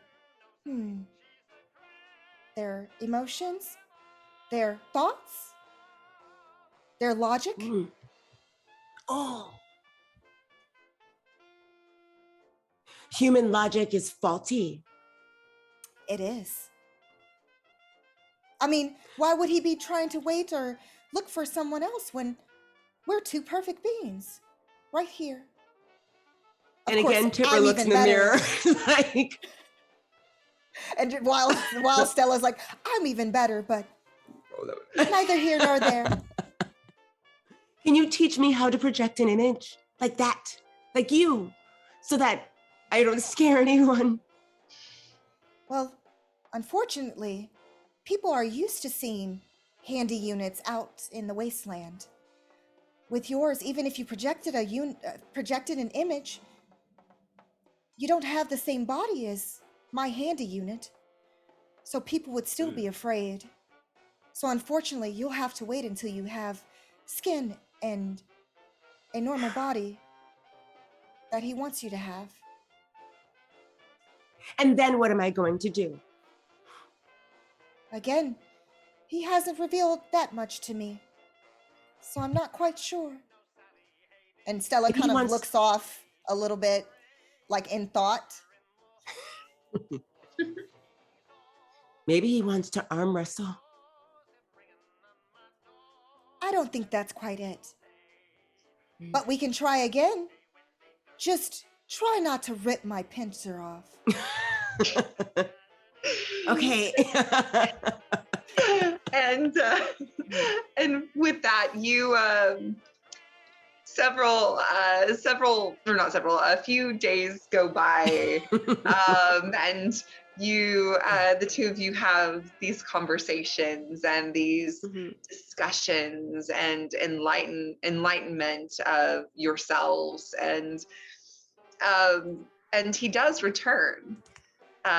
He returns within a few days, like he said he would, with parts needed to start working and constructing more of your nervous system and skin sensors and skin and armor. Well, I'm glad to see you two kept everything in order here. To getting on okay. Of course. Why wouldn't we? Why wouldn't we? Oh, that's new. She found that the best way to learn was to imitate. And yes, who better to imitate than me? Good. Yeah, that was part of the code. I put in there a few other parameters to make some other characteristics stand out a little bit more than others. Kind of like it doesn't matter what parameters, but it's good to see. It's good to see that you're up and moving around and getting to know yourself. I wanted to ask you if you could tell me and Stella. Well, I guess we know why Stella was created.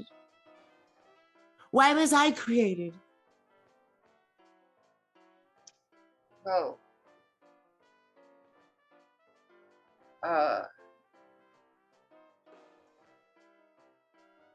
that'll come. That'll come to. Okay. We'll discuss all this matter later. Can you help me get some of these supplies down in the lab, please? Get some what? Sure. Yeah, just some of the supplies. We'll bring them downstairs, and I'm a little tired, but we can get to work on your skin and the rest of your parts tomorrow. How about that? That would be great. between you and me, I can't wait to leave the house and possibly kill a Deathwing for dinner. Not just yet, but all in due time. Okay, let's just take it easy for now. Okay. Is there anything you need me to do besides help you bring the supplies back downstairs? Is there anything we need me to do? No.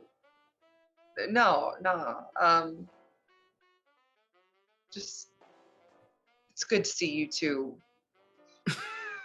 getting on. So. Waiting. Yes. But he brings the rest of the supplies downstairs, and after getting some rest in the morning, bright and early in the morning, he's sleeping down in he fell asleep kind of on his desk going over a few more notes, but he wakes up in his office. Wakes up, and I believe Stella would probably already be wearing around. Oh yeah, of course. Like, is there any in the house where there would be like coffee, even if it's not the best coffee, but just like there would be some instant coffee that he would be able to scavenge. Like, yeah. So basically, she would have warmed that up in her internal boiler, so it would be warm, and then she basically is right by his side. Wake up! It's another wonderful day. Oh. Good morning, Stella. Good morning. You should probably not sleep where you work. It seems quite uncomfortable. Yeah, well, I had a couple more notes I wanted to go over before we got started today, so. Do you need a massage? And then she's going to try to basically, with her pinch, try to knead at his back. Oh, yep. No, that's quite all right, Stella. Thank you so much. And Tipper, would you be shut down? Yeah. Recharge. Yep. I didn't realize she had made it down here. Is she sleeping? I believe she's shut down temporarily. I did want to ask you a question, though, darling. Yeah, okay. I've noticed when the topic of why she was created comes up, you seem to be keeping back something. You're lost in thought. I see where you start to perspire, and it seems that you're nervous. Your heart rate is fluttering as well. Is there something you're keeping from me? Your Stella?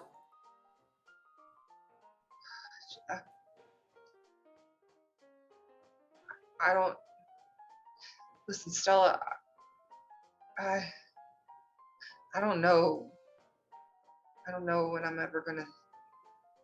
I don't even know if she's out there, if I'm ever gonna be able to see her again, my Teresa, but then he looks over at Tipper. Maybe this is my way of keeping her close to me. Some of the code and the programming I put into her to kind of spark from it. Characteristics and traits of my Teresa, maybe her AI will form into something, some kind of shadow or remnants of her. Maybe so I can keep her with me somehow. Maybe my programming is off, but I couldn't possibly be hearing that you're trying to replace me with a new version of Miss Terrible, Teresa, who left you and didn't think twice. Now, Stella, that's my wife you're talking about. Well, I don't understand how any wife could leave her darling husband behind. She didn't have a choice. We She didn't always have a choice. choice. She would have been here. Should have been here, or I would have been there with her. This wasn't how it was supposed to happen. This wasn't how it was supposed to happen.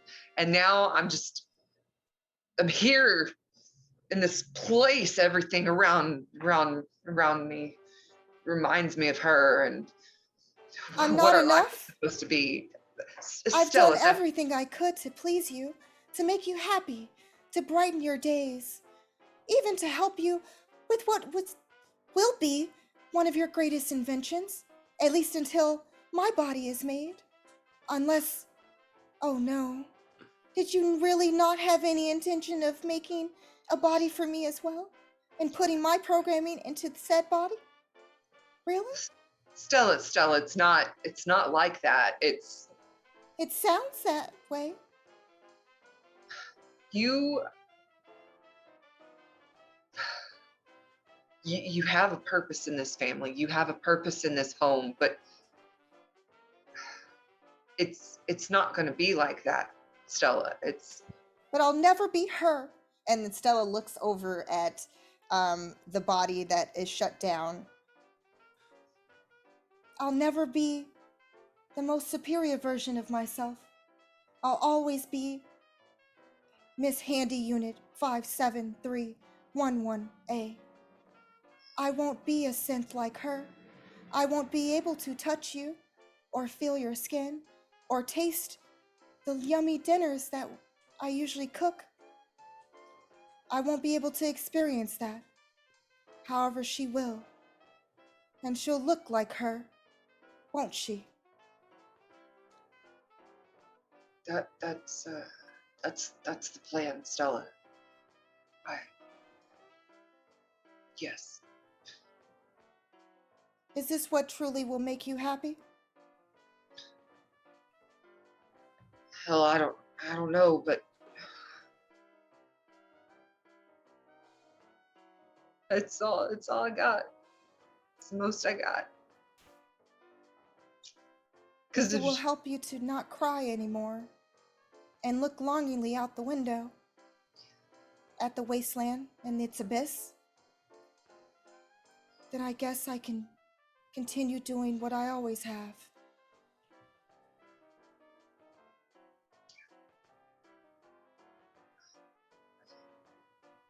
And just be Stella.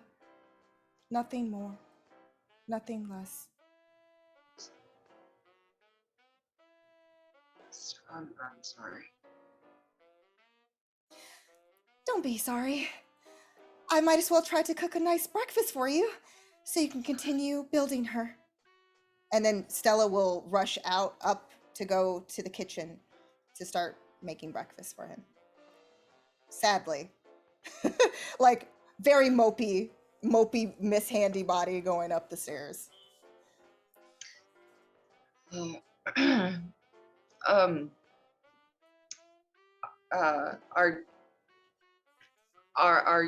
you awake?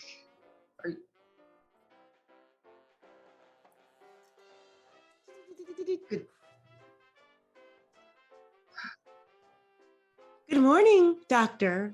Jared and Gil. Morning. How are you?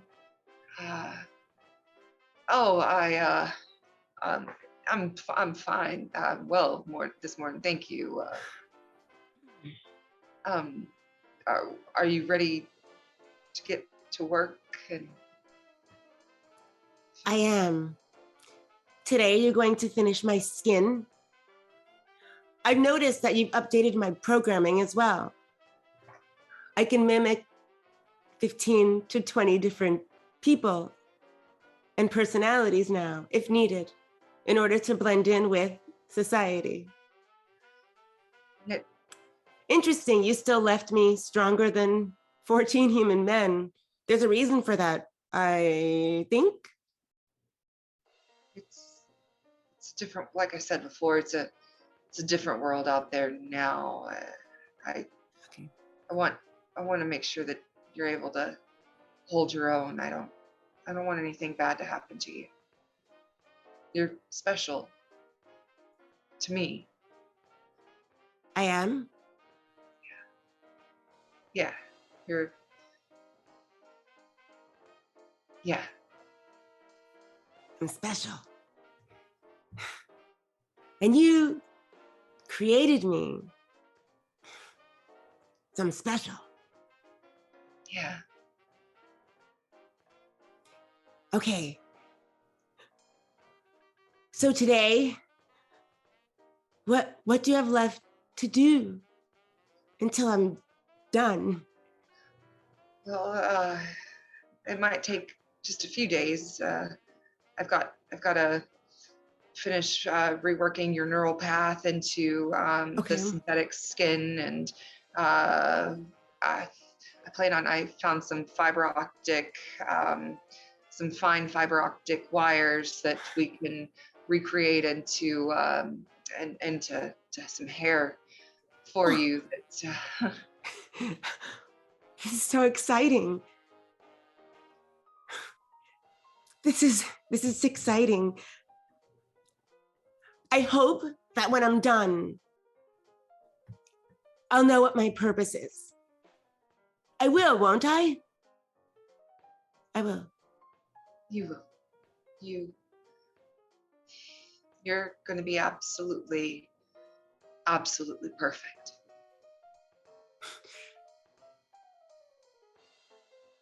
Wow. All right then. Let's get to work.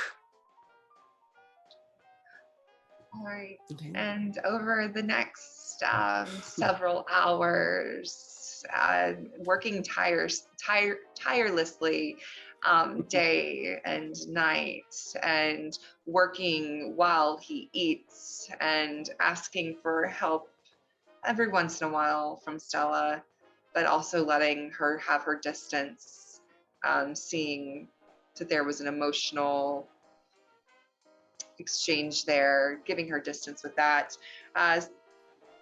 He's able to construct a completed physical body for Tipper, and not leaving her in the nude, does get some of Teresa's clothes down from the upstairs closet that he has kept this whole time, and adorns her with it. You're absolutely perfect.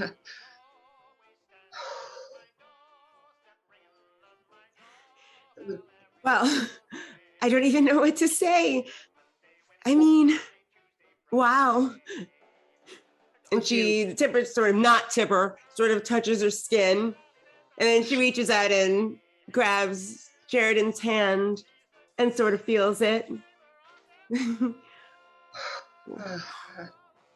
Wow. Does everything seem to be functioning? Yes. Oh, okay. For you, would you like to see yourself? Yes, I would.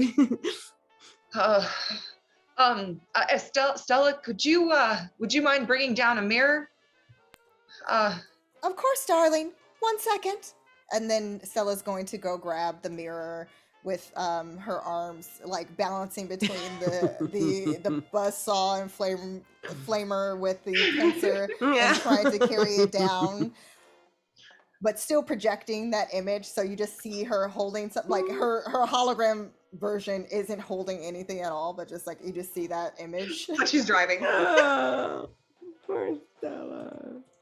Here we are, and she's not looking at her just yet. She's positioning it and only looking at Garrison in that moment, and she'll kind of propose herself on the side, and she takes a look finally at not Tipper. Not Tipper hashtag. Wow, Stella, what do you think? You haven't been downstairs in weeks. Oh, that's so only because I had a lot to do. You know, the house cleaning doesn't do itself. You know, I have to make sure that I'm taking care of everything. So it's perfect for Darling. And I had to cook the meals, and I also had to tend to that outfit you're wearing to make sure it fits you and it was properly pressed before you wore it. Do you like it? I mean, you chose it. Obviously, you must really like it, right? Right? Dr. Gill, I look good. You can call me Jaredin. Okay, Jaredin. And when she looks at Jaredin, like her smile is so like his wife that it's almost like it's crazy. She really does look like her. Like who? I need to see the mirror. Let me see. Let me see. I'm ready when you are. Okay. And you I'll tell me turn when. the mirror, tilt it toward her reflection, or to where she can see her reflection. Okay. And on the desk is a picture of Teresa right next to the mirror. Okay. And you open your eyes. Tell me when to open it. Yes? Oh, yes. Now. Okay. Now.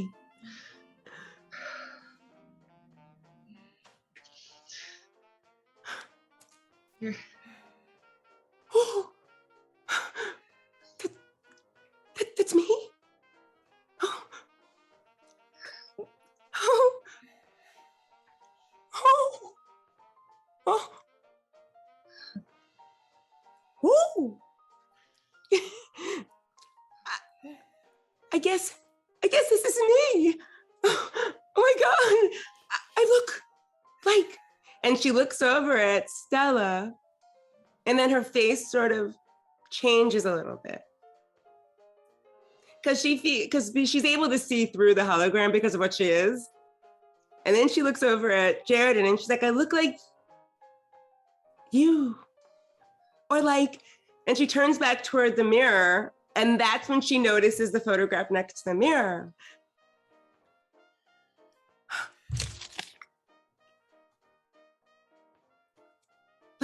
Like her? that's you. Yeah, that's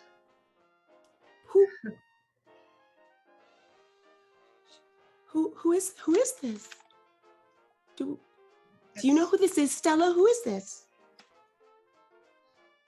It's Mr. Teresa Gill. Teresa? But I thought that you didn't like Teresa, Stella. I thought that Teresa was mean to you, Dr. Jaredin. No, Teresa. I don't know where she could have gotten such a interesting conclusion from. No, she's a wonderful. You are. She's perfect. Love of my life. Teresa? Yeah, and now you're here, and then you hear a knocking upstairs, and you've never had knocking at the door here before. Did you invite people over for the great reveal? No. I would have cooked some things and made some appetizers if I'd known we were going to have guests. Oh no, this is not good. What should I do? What should he grabs a blanket and just stay here. Stay here. Be quiet. Just stay here and stay quiet. And he kind of throws the blanket over you. Still. Okay. Come on. Is there something the matter? I don't understand. I don't know who that. Just come with me. Just please. Just. Okay. And then he turns off the lights, goes Okay. up the stairs with Stella, locks the keypad, takes the key, and goes to the door. Stella, just stay here. Just it'll be all right. Okay. Are you sure you don't want me to greet them first? It's And if it's intruders, I know how to deal with them. And then her buzz saw starts buzzing. You won't be hurt, I promise. You hear the knocking again, and it's louder and more intense now. It's no need for that. Everything's gonna be all right. Okay. I'll wait here. He goes to the door and opens the door, and you can see there are other figures in safety suits. And you can see they have various logos that are not quite familiar to you on these safety suits, but there are about 3 of them, and they are all armed. And you can hear a little bit of what they're saying, but it's broken up, and you can hear intellectual property and that assets have been stolen, and that a debt needs to be repaid, and just it. Let me get my suit at least, please. And he grabs the suit, and they grab him by the arms. Just Stella, just take care of the house. I'll What are they I'll doing to you? They can't do this. I'll They be can't take back. you away. It's gonna be fine. Just take care of the house. Do you need me to handle them? I can handle them. They're not that scary. No, Stella, please. Unhand him!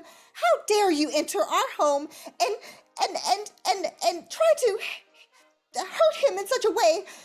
And they begin to drag him outside, and they slam the door. And in the bunker, you can hear just faintly these murmurs and sounds, indistinguishable voices, because this bunker is basically a Fallout shelter, and you can't really, it's almost soundproof. And Stella, the door slams and closes, and you're left alone in the house. And then he's gone. And days go by. You think about trying to get down into the bunker, but you don't have the key, and the keypad code as well, the second form of entry, it's been changed. Tipper is sealed away downstairs, and days keep going by endlessly, it seems. The calendar just keeps rolling on and on. In the house around you, you try to maintain it, and you try to keep it clean, but the wear and tear of several dozen years continue to go on, and he doesn't come back. And it starts to fall apart, slowly deteriorating. And you hear eventually outside, Stella, you can hear people passing by. Somebody yelling something about Joey and something about getting the dogs. And you can hear a very low, gruffy, super mutant voice, and other people outside passing by. Well, I've been waiting. A total of 10,950 days. 262,800 hours, 15,768,100 minutes, 30 years. Maybe it's time. I know I'm not supposed to go against my programming, but maybe he wants me to find him. Maybe if I find people, they can help me. But is it okay for me to leave it down there? And Stella's going to try to go near where the door is of where she was being kept. But she tries to tap or knock on the door to see if there's a response. Is there, like with her pincer, is there a response? You would hear just the echoing, the ding, ding, ding, but that would be Stella. Stella could hear the ding, ding, ding. It's soundproof. There's not really anything that you can sense or hear. I guess he really did leave us behind. I didn't want to leave you behind. You were his greatest creation. You still are. I hope you're able to make it out, where I failed to get you out. I'm sorry, I really am. Maybe one day our paths will cross again. But for now, it's my duty to find him. Or at least find out why it is that he didn't come back.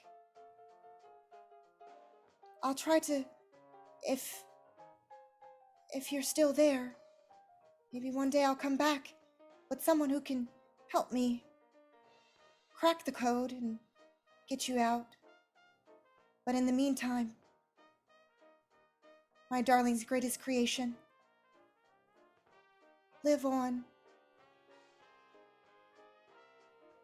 He really loved you, but he didn't love me. And then she's going to turn from the door and slowly exit out after grabbing, maybe if it was one of the photographs, a remnant of it, where she had ripped her, who shall go unnamed, from the photograph. So she had a copy of her own photograph of him close to her heart, or close to where her round body would be. No. And she goes to follow the voices outside. And Stella eventually meets up with a group of settlers who settle closer to the town center of Happy, Texas, and make a little settlement for themselves. And the years continue to go by. And one night, a very violent storm comes through the Texas Panhandle, a very powerful tornado that rips the house to shreds, and it completely obliterates the power source, the fusion core that was powering and sealing the vault, the shelter that TTRPPER is in. And the town of Happy, Texas is mostly obliterated, and the shelter is open, and just bits of the house are still standing, not obliterated completely, but bits of the house are still standing. As TTRPPER, you see light almost from peeking out from behind the blanket that has been on you for you don't know how long. Stella?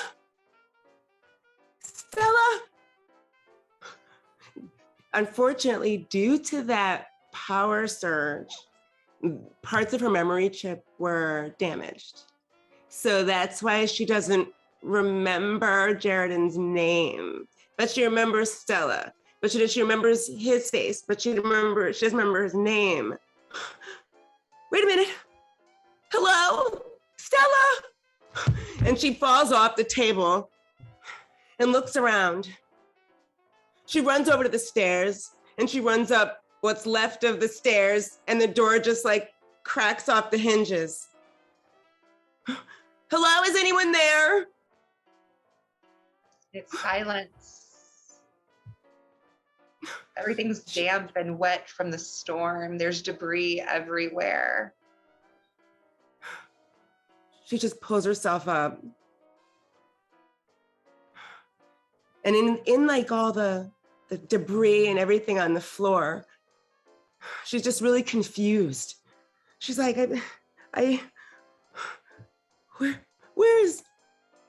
where is the man, the human who created me? Where are you? And it just echoes. What's this? And she bends over. And like on the ground, there is like a photograph. And she picks it up and looks at it. And she's struck by the fact that in the photograph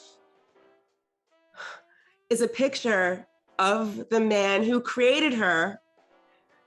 That's him, this is who I'm looking for. And Stella, and next to him, there is another human, but this human is shorter. She has dark, sort of light, dark, curly, wild hair framing her face.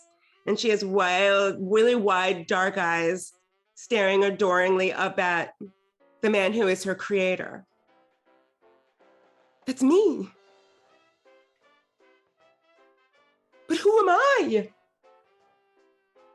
And she begins to look around for like more like clues, and she sees a tiny piece of like white paper on the ground, and it's all ripped up and it's like it faded, and she pulls it out from underneath where it had been like preserved somehow under like a piece of like metal or something. And she looks at it, and in the fading, she saw a note that's like scrawled in a human handwriting. And it says, "Darling, your package was delivered. Don't forget," and there's something scrubbed off, "Tipper. Don't forget Tipper? Someone delivered a package. Maybe that's me. I'm Tipper, and he forgot me." And she puts the picture in like her whatever. "I have to find him. I will find him because he forgot me. And I will find Stella too." And she pulls herself up, looks where the sun is sort of bright, but she sees where it's going to set. And she walks toward the sun. And in that direction, after walking and walking for what seems like a long time, not near as long as she was in that basement, but she eventually comes across a city known as Hub City. There's lights and sounds and a big cage in the middle, and there are people gathered around this cage. And it seems like a bit like people are trying to exchange money and shout. And you see a very large blue-haired woman step out into the middle of this cage. And that is where we call it. Yay! Oh, this is so much fun, y'all. Oh my gosh. Oh gosh. Awesome. I love it. It's been so thank you all for joining us on this this wild ride into how Tipper, oh my gosh, and it's Technicolor, Stellicolor. This wild ride. I always have to end it with the Technicolor. I love it. Yeah, so I mean, just thank you all so much for joining us for this story on how Tipper came to be, and enjoying all of these wonderful backstories from all these wonderful players and performers and characters, and just I'm not ready for this season to end, but it's coming to a close soon. But I'm so glad that everyone got to experience these characters and their depth and the just the beauty behind them, because everybody wrote really phenomenal backstories for these characters, and I'm just so happy that everybody got to see what they wrote. And but yeah, so it's so good. yes. Okay. Anyway, so like we said, next week we do not have a show, but we are planning on the following week that we will continue with the campaign of Vault. We'll hopefully see you then. And again, one more time, my name is April Hill. You can find me at stiletto_assassin on Instagram and stiletto DM on Twitter, and here almost every Monday night playing Vault with my friends in the wasteland. So, and of course, let's give it up for Tipper. So yes, just tell us again a little bit about how amazing you are and all the wonderful things. Yay! Well, at least you guys now understand where the weird name comes from, and the reason why she uses a 7 as her T is because she's a Generation 7. Anyway, I'm Alicia Marie. You can find me at Alicia Marie Body everywhere on socials. Right now I'm jumping into a lot of games, which makes me happy because I had to take a lot of time off to deal with family stuff and also to work on actual work stuff. So now I'm getting back into my games. So I'm really excited. I've missed you guys a lot. I've missed gaming a lot. I've missed these two a whole lot. So yeah, so it's really good to be in the arena with these two businesses. Love them anyway. Oh God, Vault's one of my favorites. Language. No, I'm just kidding. Sorry. What exactly does businesses mean? Why would he program me to say businesses? I'm just kidding. Anyway, Vault's one of my favorite stories. I think April did an amazing job with this campaign. It has been a year that she's done this, and this was one of like your first like full campaigns, right, April? When your first like full. Well, on stream, yes. On stream, yeah. And she did all of this, so, and even down to the point where like the people who created the game reached out to her to talk to her about how well she was doing. So it's really quite a triumph, and it's amazing to be part of the game. Love Utahime, of course. She's my little sis. I'm so happy she got to be part of my origin story because Stella's hilarious. That's why I'm glad. I'm also happy because I was worried for a second. I was like, oh, did we kill Stella too? I forgot. But no, she's wandering the wasteland somewhere, so that's good to know. Could she have been destroyed? We don't know. We have no idea. We don't know what happened. We don't know.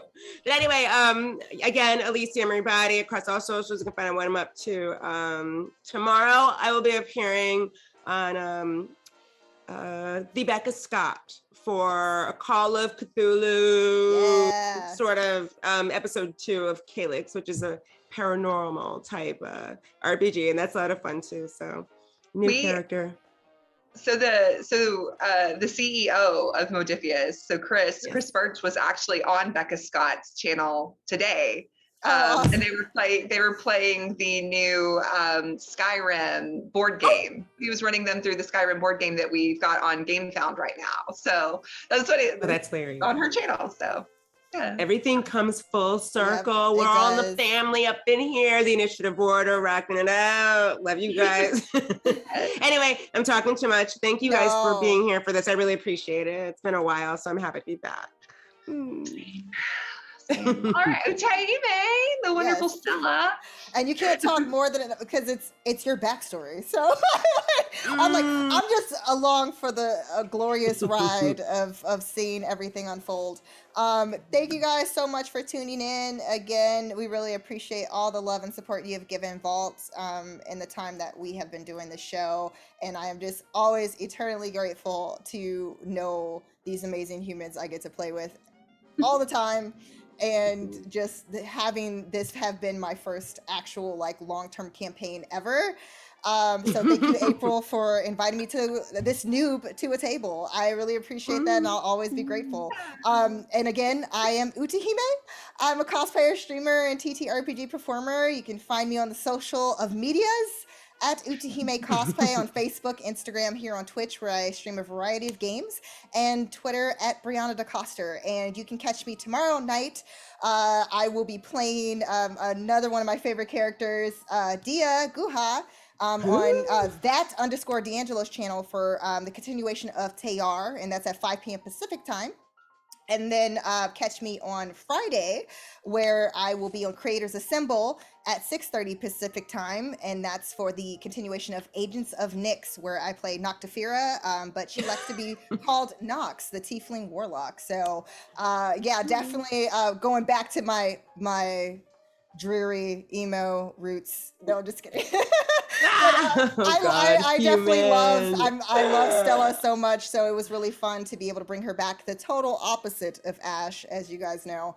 But really, really fun to be able to play two totally different characters in this awesome universe that is Fallout. Yeah. So thank you guys again, and love you both so much.